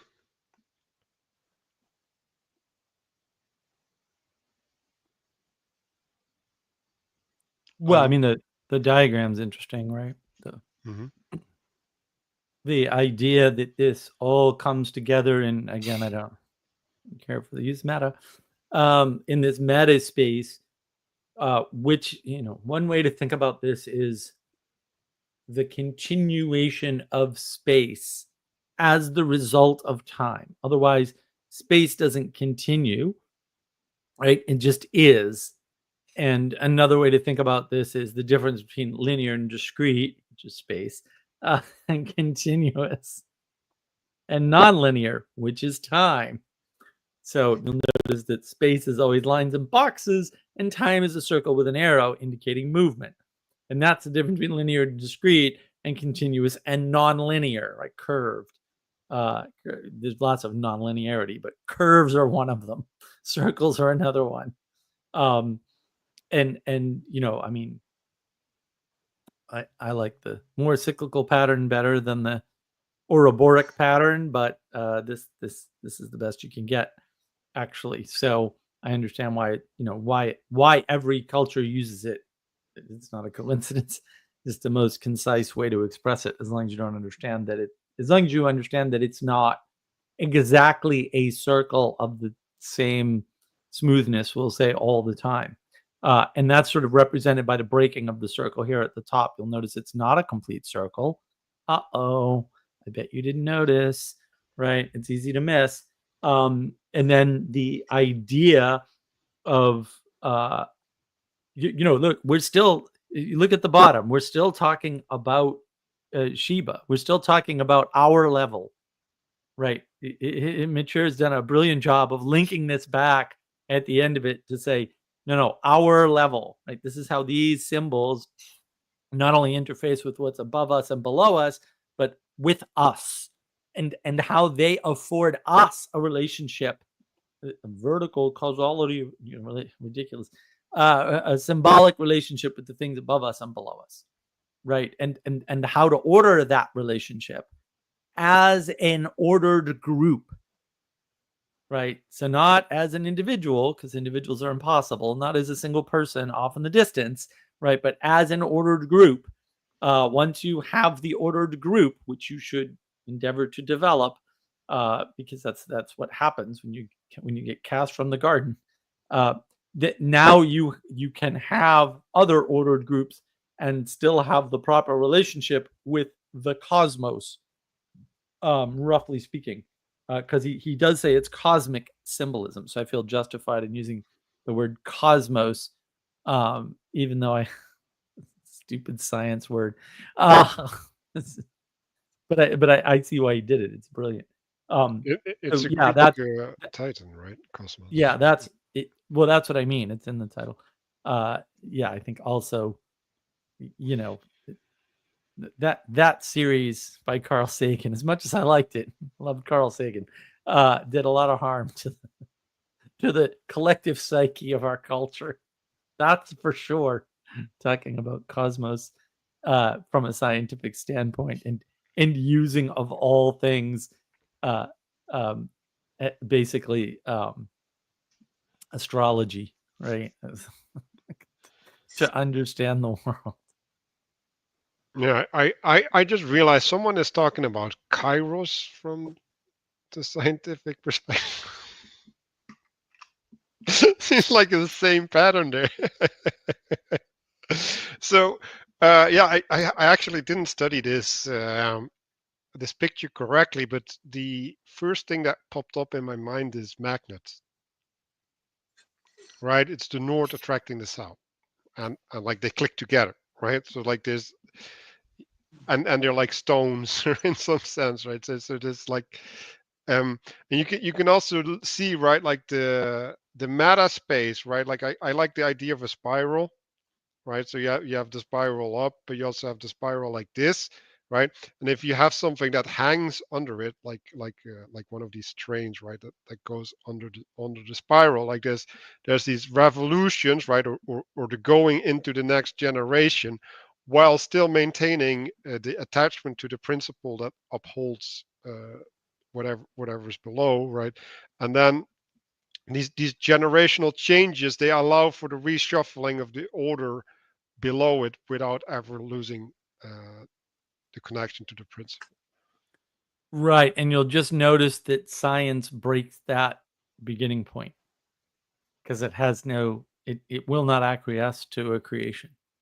And so when you see the astronomers say, we're not moving in a straight line, things aren't circular, it's really this, spiral corkscrew pattern through space, and it's not attached to anything. That's not a coincidence, right? That's science dissecting the world and then coming to the patterns are inevitable, so they're still there, right? They're there at every scale. They're there at the cosmic scale of the universe, the galaxy, or whatever nonsense. Doesn't matter. It's funny. It doesn't. They haven't figured out practicality. It doesn't matter what scale you look at astronomy from. That you kind of see the spiral pattern, but they don't begin it anywhere. It's not attached to anything. This is the difference. What this book does, what this commentary does, is attach everything back to the beginning. That's it. That's the whole book. We didn't need to do this. We could have just said, here's what the book does. See you later. Bye. We should have never begun, then we wouldn't have had a beginning, right? Well, that's why we had to wander in the desert for 40 Right. sessions. To be fair. But yeah, so I wanna like you have this progress, because we've been talking about progress, right? And there's like a progress where you're progressing towards the refinement of the adherence of, and thereby the fulfillment of the adherence to the principle, right? So that's a type of progress, but then you're never losing sight of the thing that unifies you, right? And there's a type of progress which is fail forward, right? Like it's like running in a direction, right? And leaving your origin behind you, right? And at a certain point, like it's not relevant where you came from, because you're running, and the running part is relevant, not where you came from.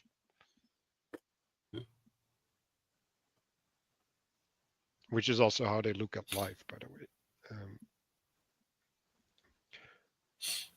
Yeah, so my last comment on Sheba is that she came to taste the fulfillment.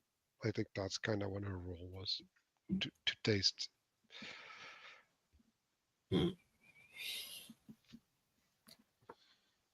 I think are we getting to the end of this page now? Yes. The I want to just kind of address the not necessarily the dangers of the strange woman, although that'll come up here, but that her departure from King Solomon hints at the future downfall of the king. I really, and I got to do it. The footnote here, the word Shiva resembles the word seven. So you've got the Queen of Seven showing up.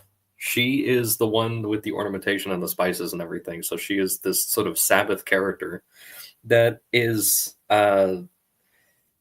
Solomon spends all of his time explaining to her and informing, her and everything. She's completely satisfied. There's all of this information that has then been put into the rest, essentially.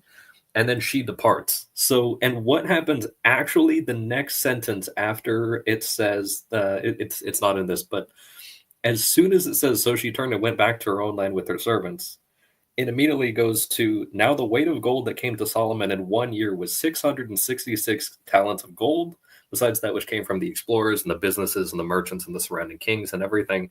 And so you're getting this thing of extreme space. It's all 6, right? Your 7 has gone away.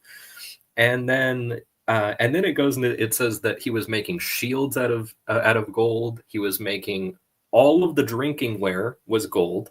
All of the vessels that would handle any sort of liquid, all gold. Made a throne out of ivory that was surrounded by statues of lions, right? And so you're getting like heaven being completely stretched down to the floor.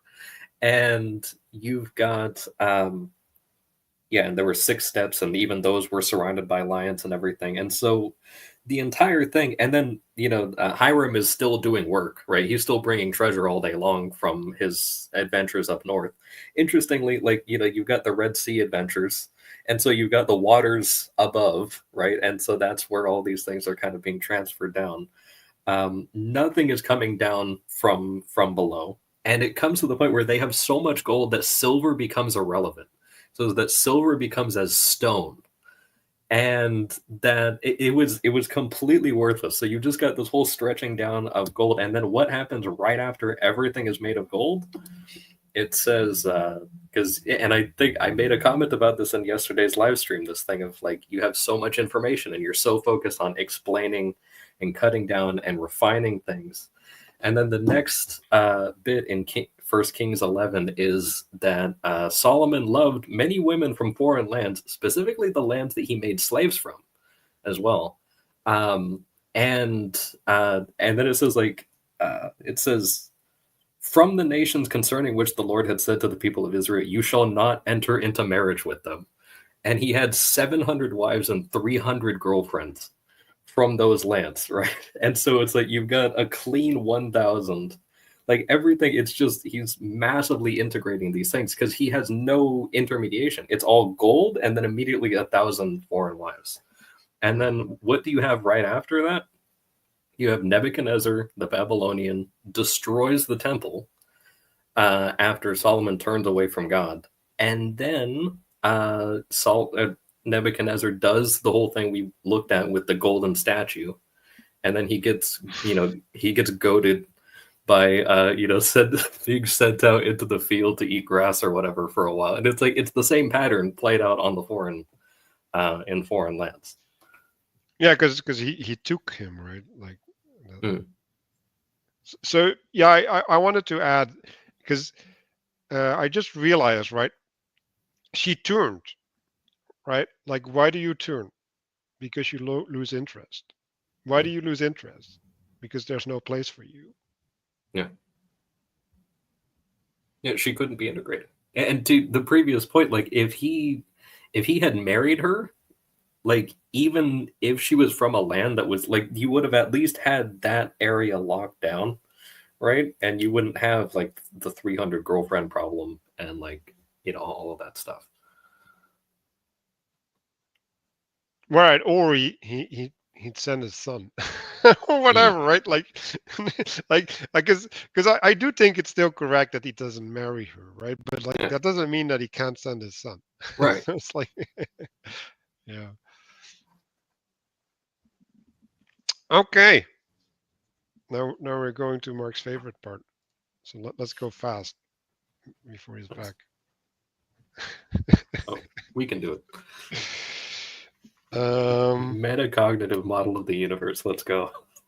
Yeah, I didn't have much to say about this, and I don't think we should say much, but I wanted to point at the distinction, right? So the spiritual is relating to the what, right? So when we're talking about what, we're talking about something that has an identity, that fits a purpose, right? So it's an identity is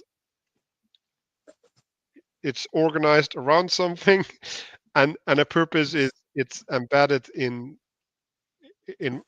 what it holds, right? So there's the connection. It's like the seed in the soil or something. And the how is predominantly busy with descriptions and accuracy, right? And this is a framing that reciprocally narrows on certain aspects or qualities within the relationships, and ends up being blind to the external, right? And so Pageau goes into this in his own way, right? Well, it's on the next page. I'll leave it for that.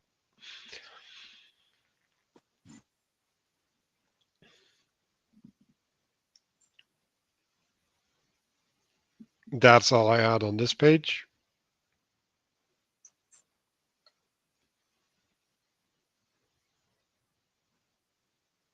I just want to bully mark.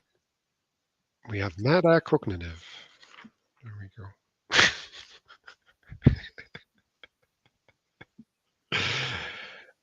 So here we have a good display, right? So basically what it's saying is, well, it's trying to raise science up, but I'm looking at it the other way around, actually. Like because it's like, or is it not raising it up? I don't know. Well, he's putting the scientific worldview inside of the symbolic worldview. Okay, yeah, that's the way I was reading it. But yeah, that's the only proper place, right? Because like if you don't have embedding, then how are you to understand the results of what you find? Like it just doesn't make any sense. So that's our handmaid of religion. Right. That's the refutation of Immanuel Kant, which would go a long way towards fixing everything. Is just never listening to German so-called philosophers or French so-called philosophers, and man, the whole world would improve overnight. Like I don't. It's so easy. Just assume they're retarded and don't listen to them, and all the problems vanish. It's pretty simple, actually. Yeah, I mean it. One thing was born from the other, right? Or like all things are born from and into the creation. Like why is this hard? This seems really easy to me. Everyone's struggling. I'm like, no, it takes 2 seconds. Like, and it's everywhere, right? Like I'm actually still embroiled in an argument about a book someone else wrote. I'm like, why don't you go read the words? The words don't actually require any interpretation. The sentences are quite clear, but no, I want my imagination. I want to have a magical fight with your interpretation. I didn't make an interpretation. I said that's not what the book says. You know, and it's critique and rebellion at every layer, right? And so he's trying to reinstantiate, you know, the proper hierarchy of science back into and under the symbolic interpretation, or the symbolic it's not interpretation, sorry, the symbolic integration of heaven and earth, right? So science has to serve the symbolic integration of heaven and earth. It may do that through the combination of theory and fact. And also science is just independent validation. It's a system of independent validation, which is totally useful, but also not not an understanding of anything. It's just a method of agreement, right? That is independent of the person making the claim, right? Or strives to be anyway. The replication crisis sort of says otherwise, that science is sort of corrupted in that way. But yeah, reinstantiating the hierarchy of we'll say this book and maybe one other book. See my live stream on navigating patterns from a couple of weeks ago, right? I think that's super important. It's not a battle between a book written by Darwin and the Bible. It's that Darwin knew and understood quite well that all of this was happening inside of creation, right? And as the result of that creation, and his science is sound, and unfortunately, everybody who read his book afterwards seems to not be well grounded. But this is the reinstantiation of the hierarchy. So Mark, you say that there's this hierarchy and that Darwin's book, let's say, presupposes that thing above it, right? Because it's like this common thing in society and so on. But nowadays, do you think people can read it and not see that hierarchy above it? Yeah, I mean, they do. They just like they understand the title of the book to be The Origin of Life and not The Origin of Species. And if you understand what species is, speciation is an ontology of biology. Right. It's not even the whole of science. It's not even the whole of natural science. It's just biology. Now, biology is the most interesting part of science, maybe. I mean, you can make that argument. I don't know. I kind of like airplanes. It doesn't involve biology, but what? Because science dances between, no, the most important science is, the science about, beings, right? And then it goes, no, the most important science is physics. And physics has nothing to do with beings. And it bounces between those all the time. And no one calls the little bastards out for it, right? I'm like, no, bro, which is more important? Is the physics that gives us planes and internet and electricity more important? Or is the more important part psychology and biology and evolution and all that nonsense, right? Genetics. Which one is it? You got to pick one. They're not talking about the same thing at all, right? One's talking about inanimate things. The other one's talking about animated things, right? And well, how do you integrate those? Well, you could integrate them, but you'd have to have the integration come down at you or emanate upon you from above. And that's all mature saying at the end of the day. And the whole battle is really over the biology people and the psychology people who desperately want to be in charge of everything, saying, no, we have the keys to the world because the world is people or something. And that's absurd. That's just crazy. Yeah, so I'm not making this as like a suggestion or anything, but what about a kind of Queen of Sheba type scenario where the science goes looking for God? Well, I would. It can't. Yeah, I want to make a point about the science is handmade of religion thing. So that old saying, like something, and maybe a lot of people aren't comfortable with it, but handmade is a type of slave.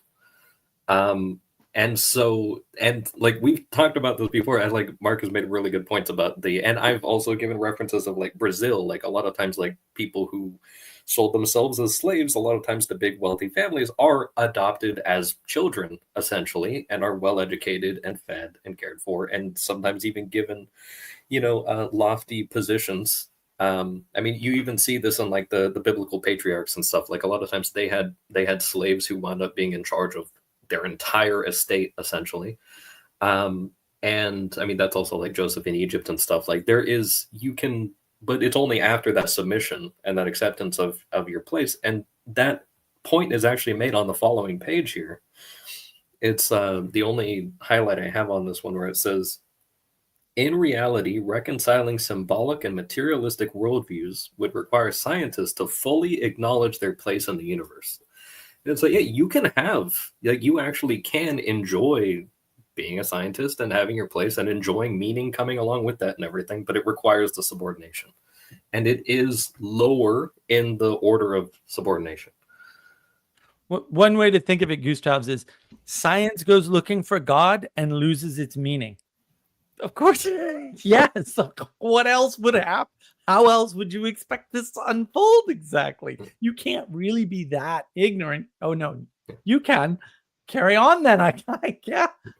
Also, what causes the meaning? You do. The science or your engagement in it. If it's at the personal level, it's your engagement in the science causes the meaning crisis. Nothing else causes the meaning crisis. Nothing.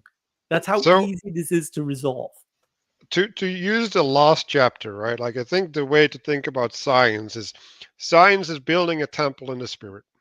Like, that's literally what it's doing, right? So it's just saying, okay, like, this is the foundation stone, and then we're going to place the stone here, and we're going to place the stone here, and then we're going to get a bunch of pillars, and we're going to, like, no, do a little bit this way, do a little bit that way, right? Like, that's what science is doing, right?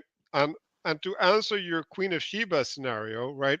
So what happened when Abraham hosted the angels? Right? He had the boy cut the meat. That's the scientist. It's the dissection. It's the thing that has lived, right? The thing that has become full, right?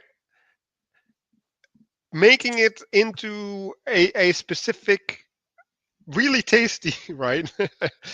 Expression. Well, the feminine, right? It's taking the multiplicity, right? And it's binding the multiplicity together in order to make bread, which is like kind of bland, right? Like it's not as tasty as the meat, right? And so you can see how the modality of science is analogous to the boy, right? And that modality can never you can never dissect your way into the animal. like you can't build your way up into the animal from the meat. Like, that doesn't make any sense. I want to also respond to the Queen of Sheba thing, because there is a useful, like, especially with this handmaid of a religion thing. It's, where else do you think of handmaids? Like, behold the handmaid of the Lord, let it be done to me according to your word. And it's just like, yeah, take the lowest place, right? And then be lifted up from the dunghill later. You don't do it for yourself. You don't go grasping for it. It's just like, yep, here I am. Tell me what to do. If it's like, oh, I'm going to go and, analyze some ridiculous thing for money or something, it's like, no, sorry, like, you're not under the mission, right? But if, like, you can totally do some really good science, but it can't be like individualistically, like, oh, this is what I'm going to do to get that grant from the government or something like that. It's like, no, that's not where the, like, actual useful science that's going to be contributing to something needs to be informed and directed from somebody higher. Well, and also you got to understand, like, you actually have to study the history of science to some extent. Like, Einstein did not think he was going to get closer to God. This is explicit in what he wrote, right? He said things like, God doesn't play dice with the universe. He said that. He wrote that down. It's like, this isn't that hard. And so the early physicists that made all the progress, and there's been none since them, that might be a hint too, but there's been no progress in particle physics since, like, Einstein and a handful of other people. That's correct. Sabine Hassenfelder talks about this, but a lot of people talk about it. None, zero, zip. Why? Because they lost their way. Because they're trying to find something that they weren't trying to do that before. Like, Einstein wasn't trying to discover God through science. He's not stupid. Everybody who came after him might be, but that's a different problem. He was trying to, as the early alchemists were doing, right? They were trying to discover the rationality behind the material in the world that was already here, that pre-existed. They're like, oh, okay, well, there's an order, there's a pre-existing order that has been emanated into the material in which we were born, right, which we are surrounded with in our everyday life. And there is something that we can know about that. And in the knowing of that, we get closer to God. Now, that second part, I've got questions. But that is the thesis upon which all science is born. Not I'm directly looking at God, because unless you read like some vastly different version of the Old Testament, you don't even want that, because your face will burn off. Like I want to go burn my face off. I don't think you do. I got questions about your rationality. Like I just got questions. That's all, right? So that isn't even something you should want for. And so it's the inappropriate ordering and the inappropriate wanting, right? Because the knowing, such as it is, and we have endless arguments about what that word means and why it's important, has nothing to do with, we'll say, a direct interaction with God. None. Zero. Right? It has to do with the direct interaction with material. The side effect, the second order effect, is knowing God better by knowing his creation better. And again, I'm not even sure that that's correct.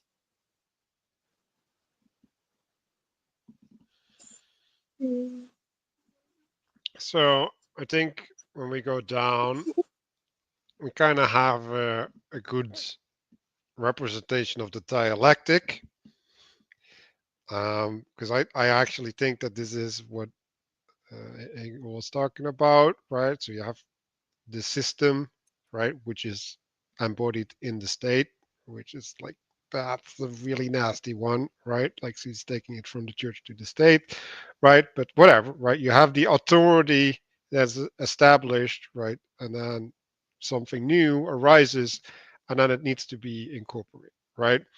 And the massive flaw of that is that you end up, well, we talked about this earlier this week, right? Like when you try to account for every error, every exception, and you start making rules around those, right? Because that's what that would mean.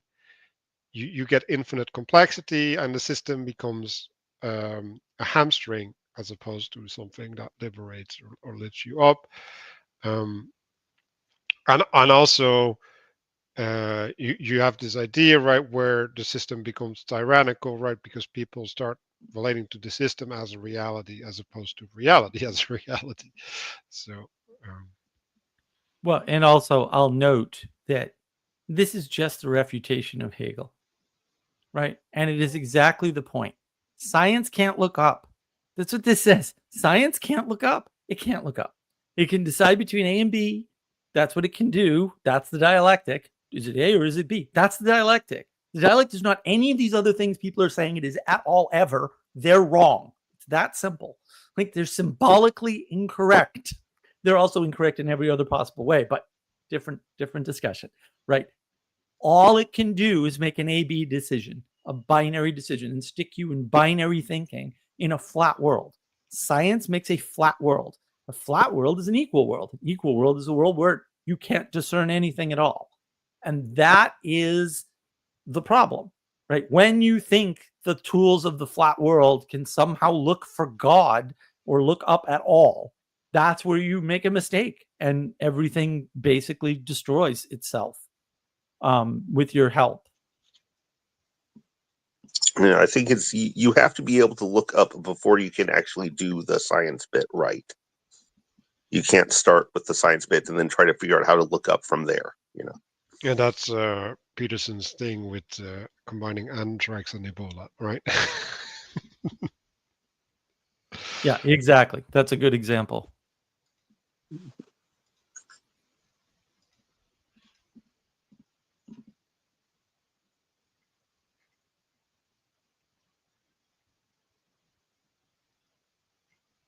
Yeah, so he's talking about things being outside, right? So you can say, whenever you do an experiment, you have a closed system. You can't account for the outside.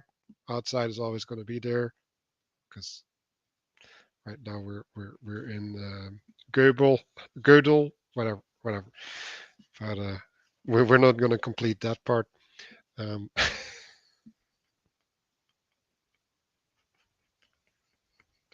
I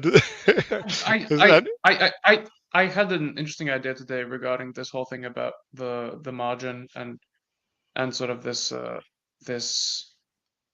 like the impossibility of a totalizing system or something. Because in Christianity, it looks to me like, you know, Christ wins, and Christ has this, you know, the king of the cosmos and the emperor and all this stuff. But and he even defeats Satan in some way. But then there's still the Antichrist, right? There's still who doesn't seem to be Satan. Like it's something kind of different, which is like this, you know, the margin or the thing that doesn't quite fit in, which tends to come up when everything gets included. You know, when the empire grows to encompass all the world or something like that, which I think really works with this, you know, margin thingy.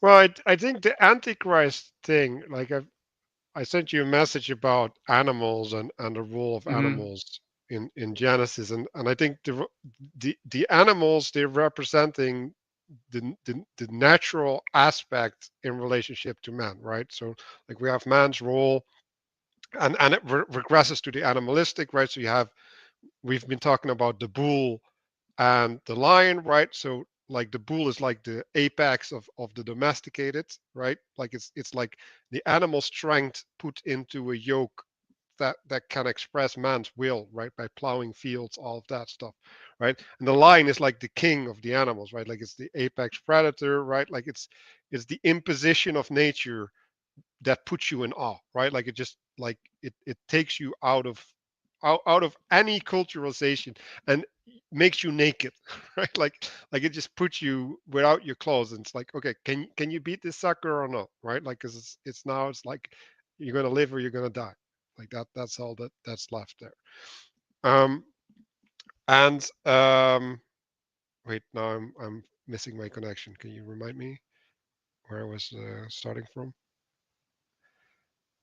Um, damn. Just the animals in general, I think. Antichrist, Yeah, but margin. what was your thing that you were talking about? Because I wanted to connect it to you. Because like this idea of the totalizing, like the Oh yeah, total, the king of the world, and that right, stuff. right. So oh yeah, so I was talking about the layer of man, right? And the animal's relationship to the layer of man, right? And so there's a totalization on the universal scale, right?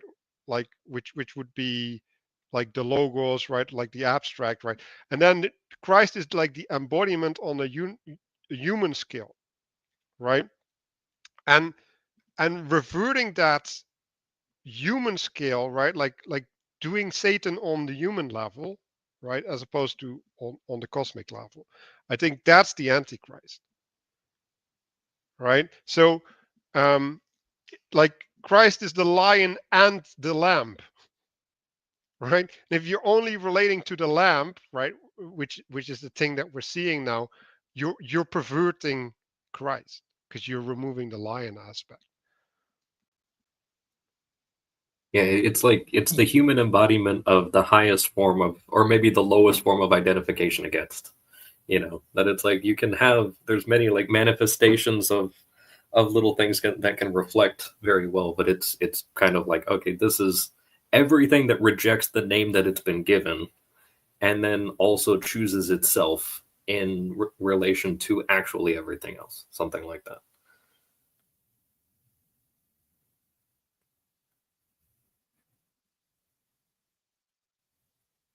Don't try to think about the cosmic on the human level. Just accept, right? There's a lamp like nature, right, which is the victim, right? It's the subject. It's the thing that's offered up, right?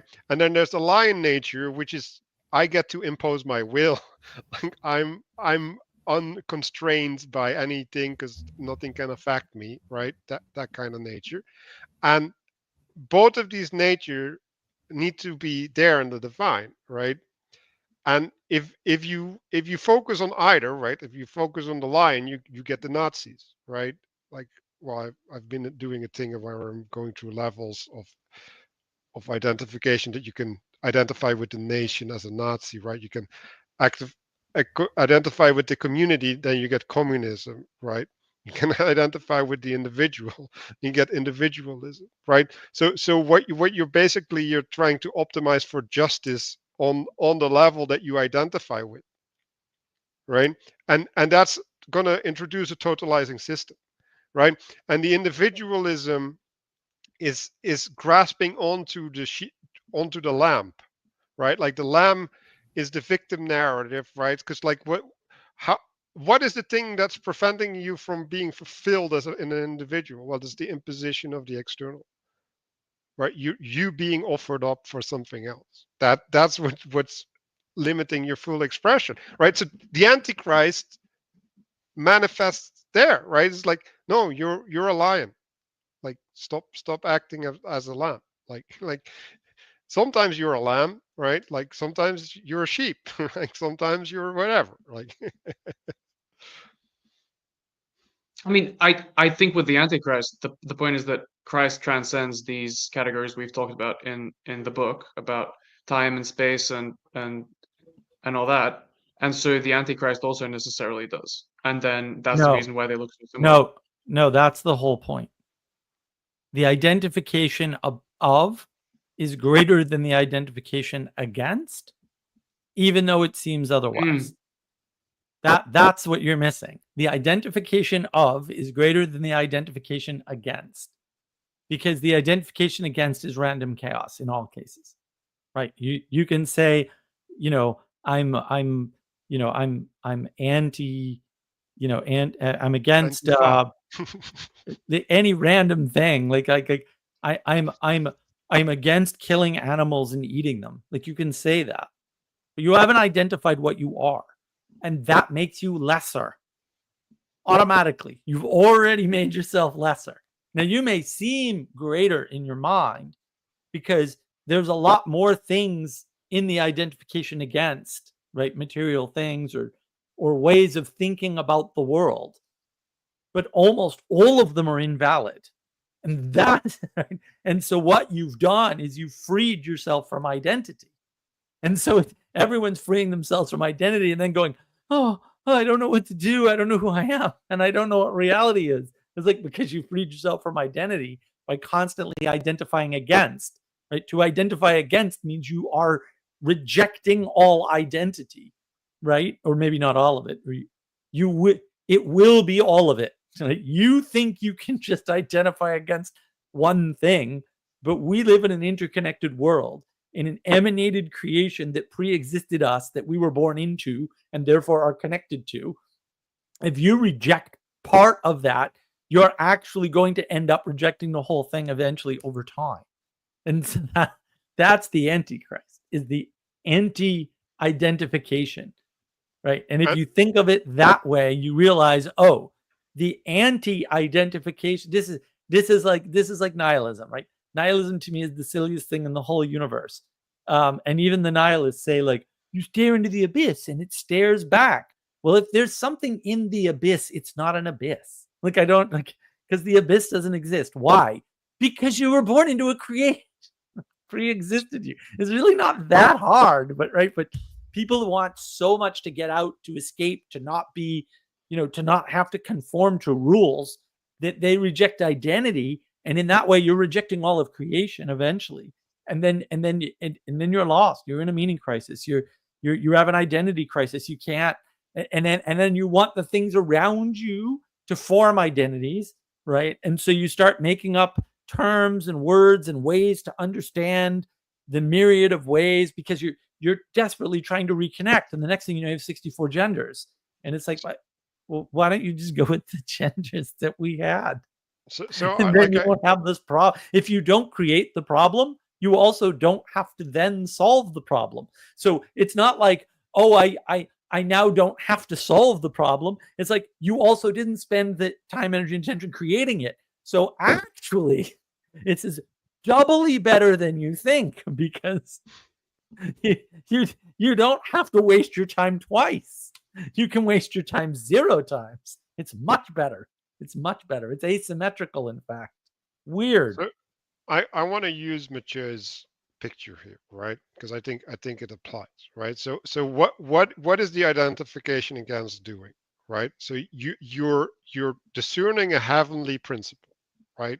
Like correctly or not, like it doesn't even matter. You might even be correct, right?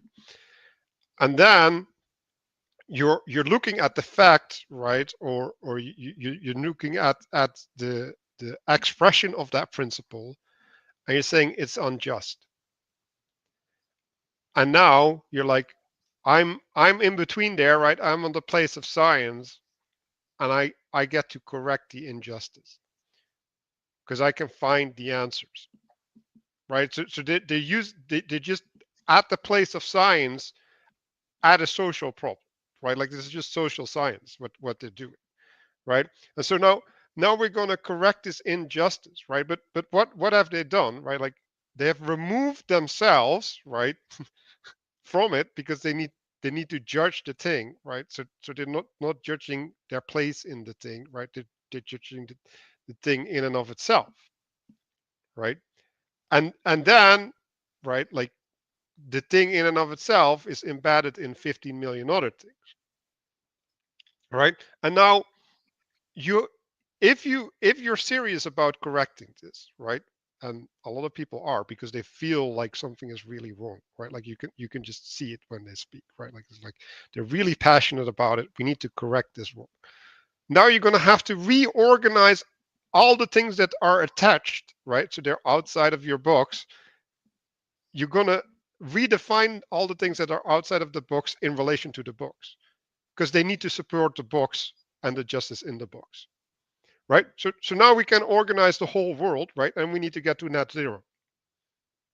Because else the box won't be correctly ordered. And it's no more difficult than that. And that's the problem of science, right? Like what they're literally doing is they're making an idol, right? So they're having the heavenly hierarchies, right? Like the kingdom of heaven, and like they're picking one rank. They're like, okay, let's have this organize everything.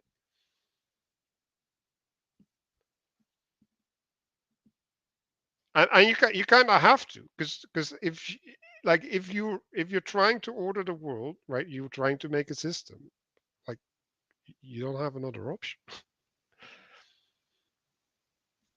Well, and that's trying to order the world instead of accepting the order that was already emanated upon you in the world. And science used to accept that order and look for it. And now it's trying to change that order. And I said at the start of the book club, right? It's like this description is not enough. Like you got to give people something to participate, right? Because the answer, right, also to the Antichrist is not anything. It's just being the body of Christ is the answer to the Antichrist. There's no other answer.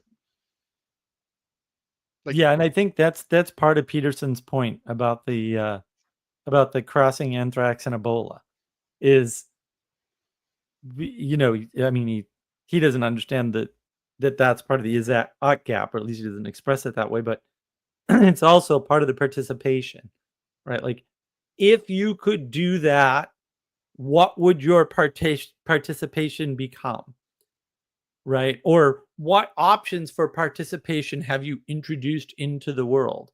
Oh, there's no positive participation that can come from that, from the standpoint of being is good, which is the only valid axiomatic assumption, by the way. Then why would you even pursue that? Like, why even? Because maybe we have free will and we can make that happen, but it seems counterproductive somehow by definition. So why would you? Why would you pursue God if he's going to burn your face off? Like, it's the same sort of stupidity.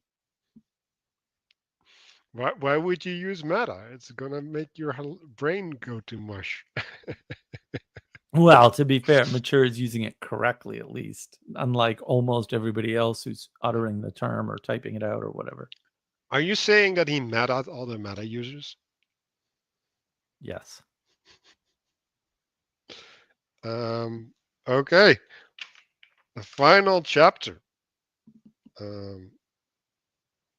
Oh, he finally went to the beginning at the end. That was well done. Middle out or backward thinking or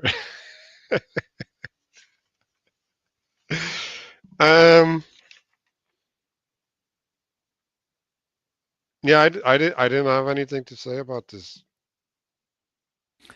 Yeah, well, I think the end chapter just gives you permission, if you will, to use the symbols and the ways of relating those symbols, the patterns that he's given you, to continue your journey through the rest of the Bible, using these new tools that you've been hopefully upgraded with, like some sort of bizarre cyborg whose brain has been implanted with upgraded systems, or to quote the beginning of the Matrix 2, upgrades. It's like, aha.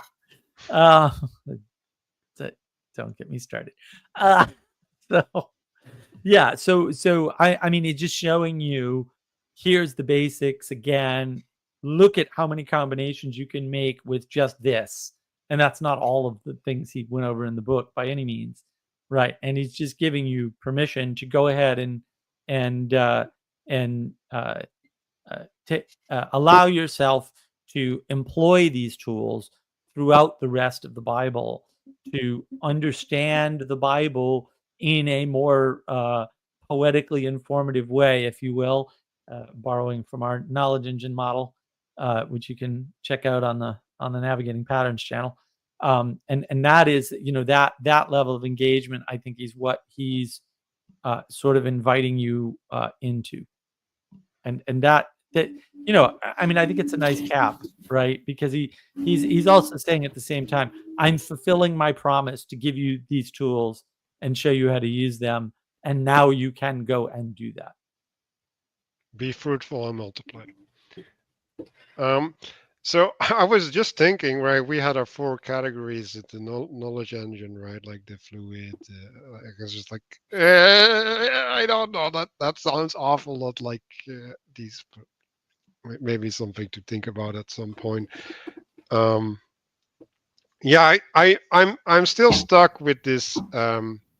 Man is relating to animals, right? Like that's the thing that's different in Genesis 1, right? Like you have the universe being created as such with the plants and the trees, and you have a second phase where the animals are introduced, and that's the layer, well, upon which life happens, right? So there's these things, right, that we interact with that have a reality to us, that need to be named in relationship to us, right? Like I think actually they only get to have their proper name in relationship to man.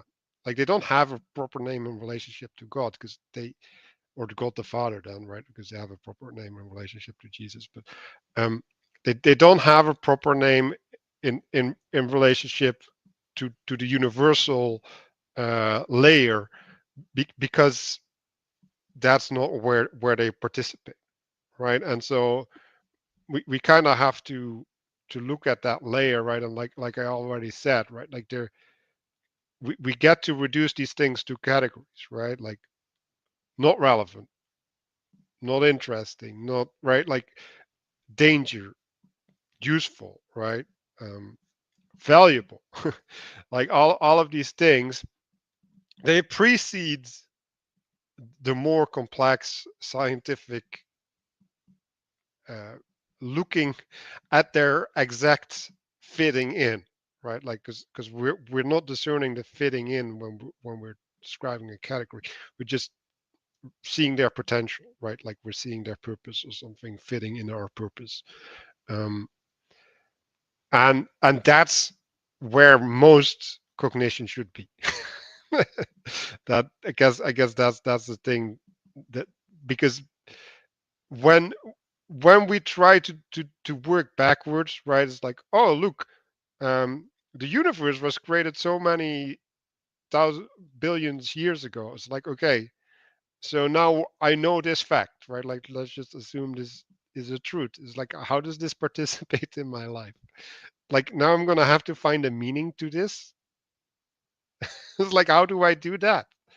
Like, that's impossible, right? So like when you start, um if you peek behind the veil, right, or you see your father naked, and then have to reorder things, you're screwed.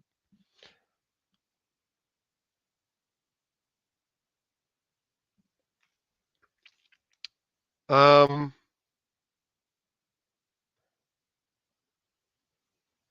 so let's just not do an integration, but let's do a reflection on the wholeness of the book club. As like, okay, like, let's just try to bring back, okay, who was I when I came in, and what changed, um, and see like the fruits, and also have some appreciation for what happened.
Well, who wants to start?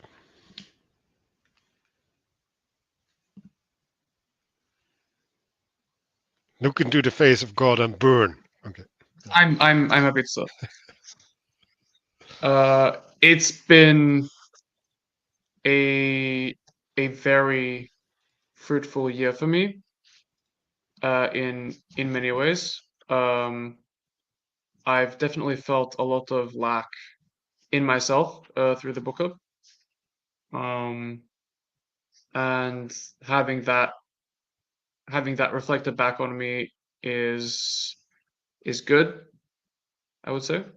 if I can integrate that properly, and improve myself in some ways. But yeah, I mean, the patterns, the tools Matthieu gives us have been very useful for me.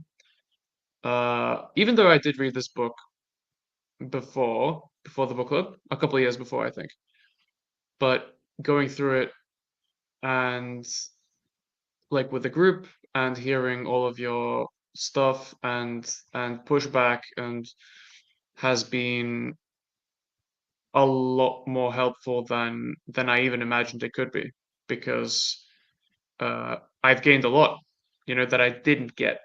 So I gained so much more through the book club than I got reading about myself. And another thing that's also been valuable is just the common language, I think, that has been gained with all of you guys. That's also something that I don't quite see exactly, but I kind of know it's there. That's been great as well. Yeah. Thank you all.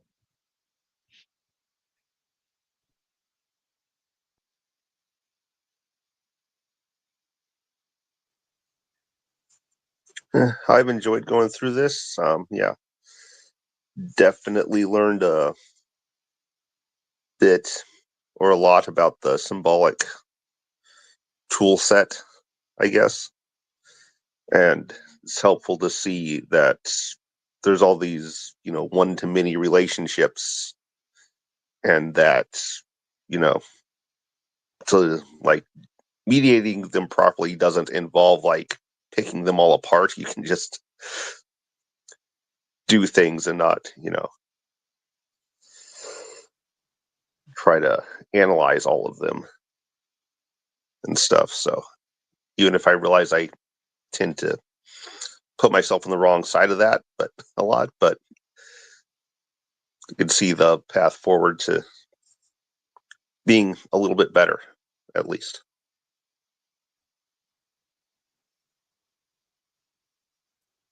I think as we've been going through this, I mean, it's been a lot of fun. I've been enjoying it so much. I'm happy to see everything get sealed off and completed, right? But to Mark's point at the beginning, like I will miss this to some extent, but I think this is also going to inform a lot of future interactions and projects and things like that. I think I would definitely echo what you said, Gustavs, about just being able to do this as a community has been extremely valuable. I had gone through the book maybe twice before and never, kind of was able to reach the same sort of understanding as within the group. And I think there's been I've found a lot of utility in especially kind of reading this alongside the Bible and then going, and now that we've kind of reached the end of it and had all of our insights, now starting a new read through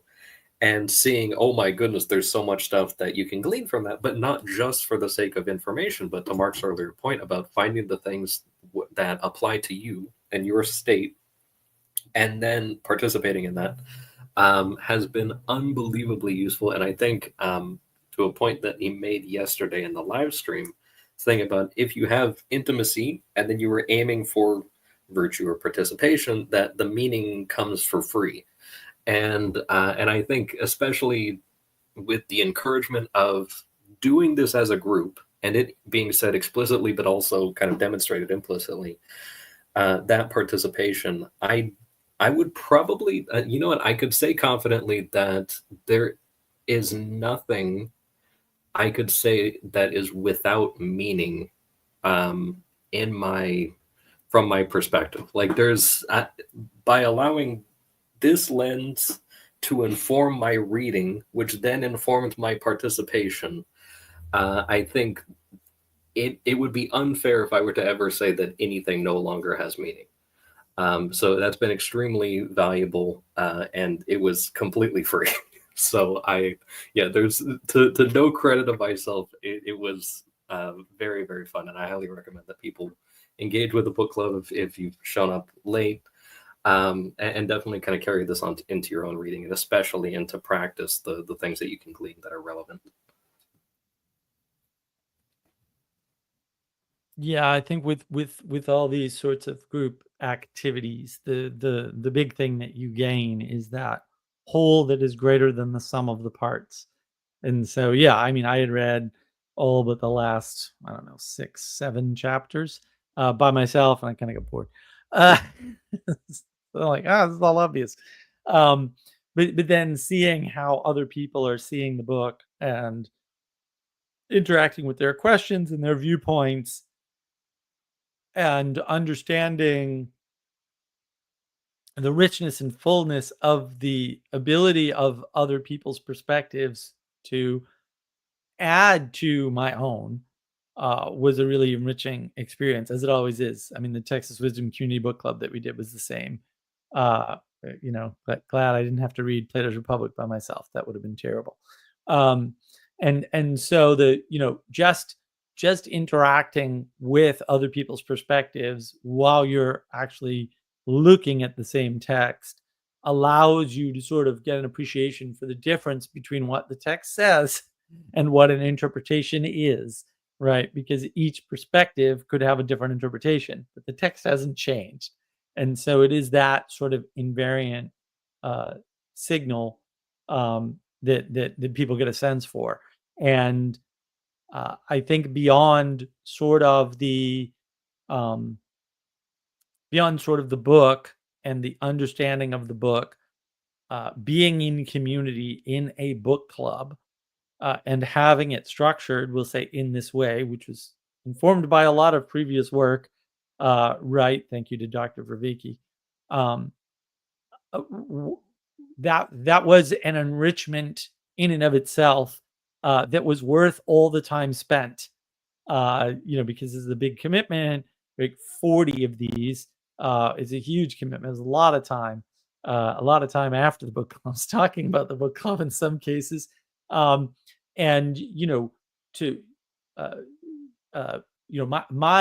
level of participation was based on basically Manuel's desire to do the book club.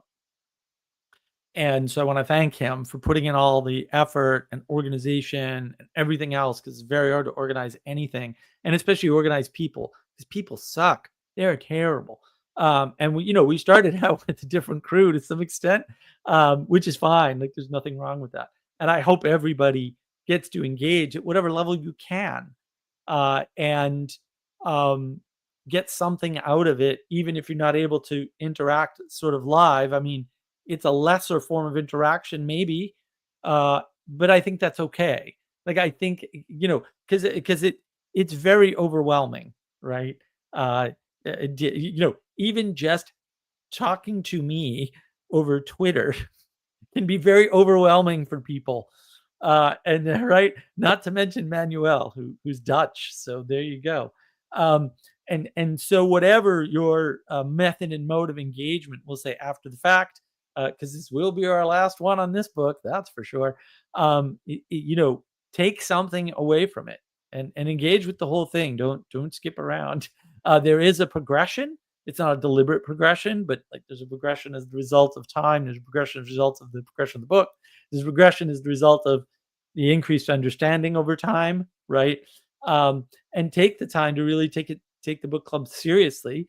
And look, if we have a lot of comments and a lot of people like after fact, like, oh, we want you to do book club on X or Y, maybe somebody will arrange that. For my part, I'm going to try to do 12 Rules for Life, a pragmatic approach, in 6 weeks. So that'd be 2 chapters a week, and we'll see what comes of that.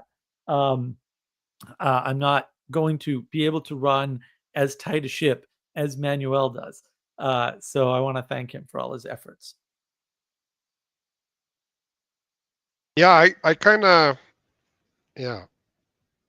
I want to do a reflection on the efforts, but I described the book club today to someone, and I said, like, in the book club, the things that we were reading in the book came out.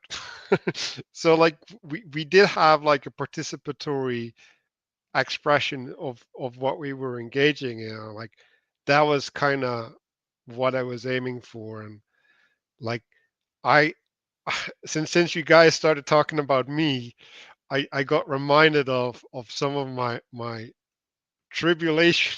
It's like I was just like, man, like how am I gonna like set this straight? Right? like how am I gonna get this to work? Right? Because like I I want something for you guys, and like in some sense I let a lot of that stuff go because like I just knew that I couldn't make it happen. Um, but like I I'm trying to communicate something, right? And that is in the communion, right? Like in the being together, in the participation in a certain manner, right? And like the personal development uh, that is with that, and the structure of the intentions, right? Like the directing of the conversation is also supposed to help with that. But like at the start, I definitely didn't know what was going to happen.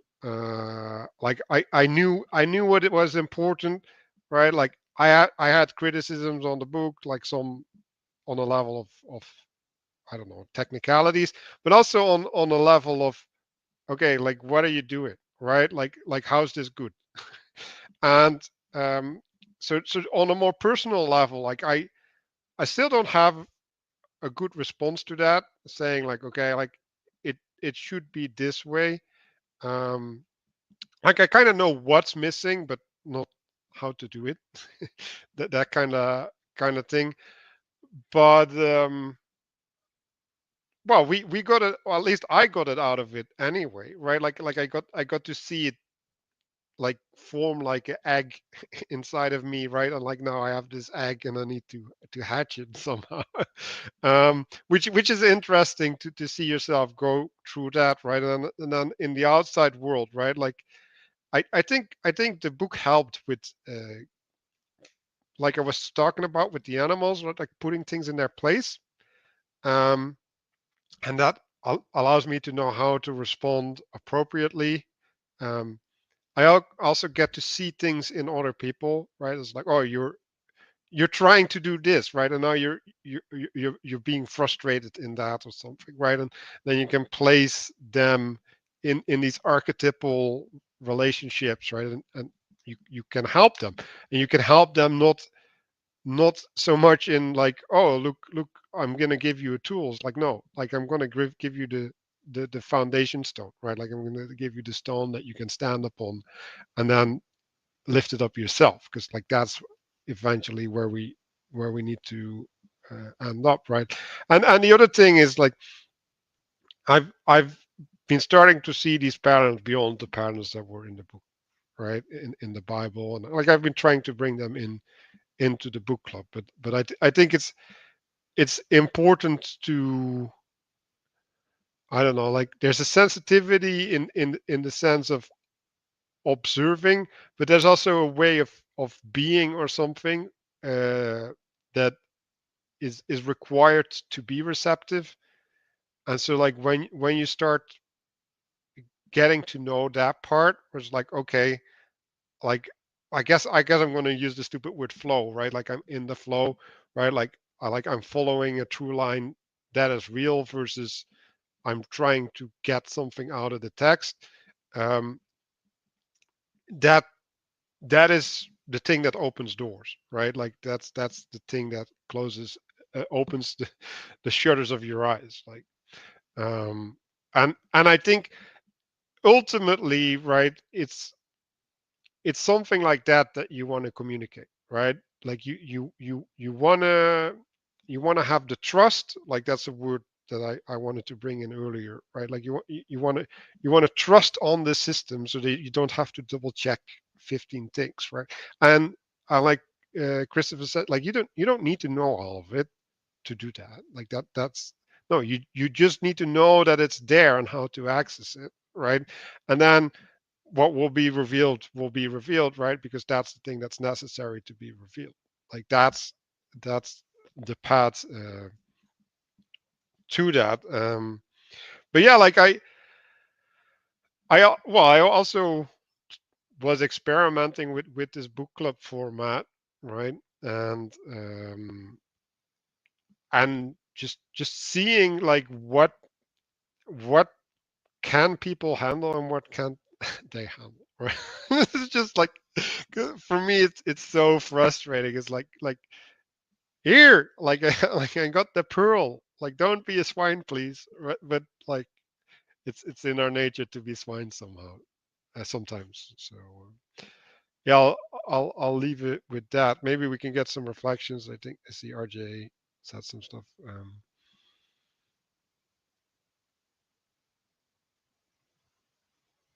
Yeah, if Yeah, anybody has any suggestions, leave them in the comments on one of the channels, because we're streaming to like 3 YouTube channels and yeah, ads and all kinds of places. and like, I want to do another book club, although I want to have a break for a while, but um like, but I want to have it be intentional, not not intentional in the sense of, oh, look, Matthieu wrote a cool book, because that's kind of what it was, right? And we're like, oh, it's important as well, right? Like, um, no, it's like, we all go into this wanting to get something out of it, right? And we all work towards it. Like, that would be the next level for me. Yeah, well, Mathieu's got a new book coming, so let's Yeah, maybe. forward to that, maybe or not. You can So, keep yeah. dreaming about that. Thanks. No, there was an announcement. So apparently someone read it even. So it's done. No, it's a book about dreams. So it was a fun bit. We'll see. Well, it is a dreamy book. So yeah, thanks everybody for participating, and questions and stuff in the comments, on either navigating patterns or Gothic orientation, or those are the 2 best places to put comments. Those are the places that Manuel and I can check easily. And we'll do our best to answer them, and Yeah, and we're on Discord hanging out. So talking is better than writing. And yeah, we're on the 3 YouTube channels. So like, check out Mark's channel.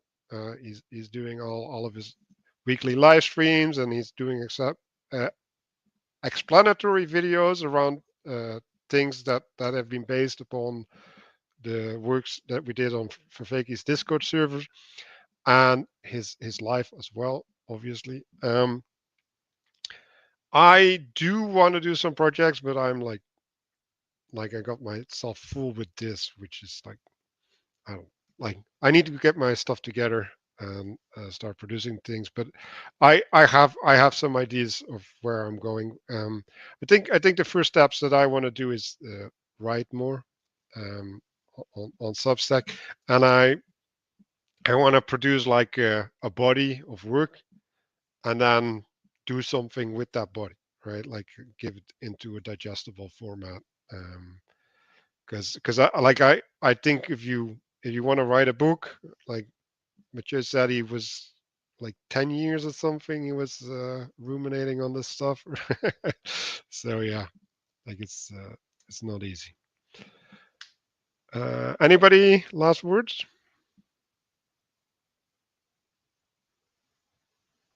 Well then, goodbye, and I hope to talk to you.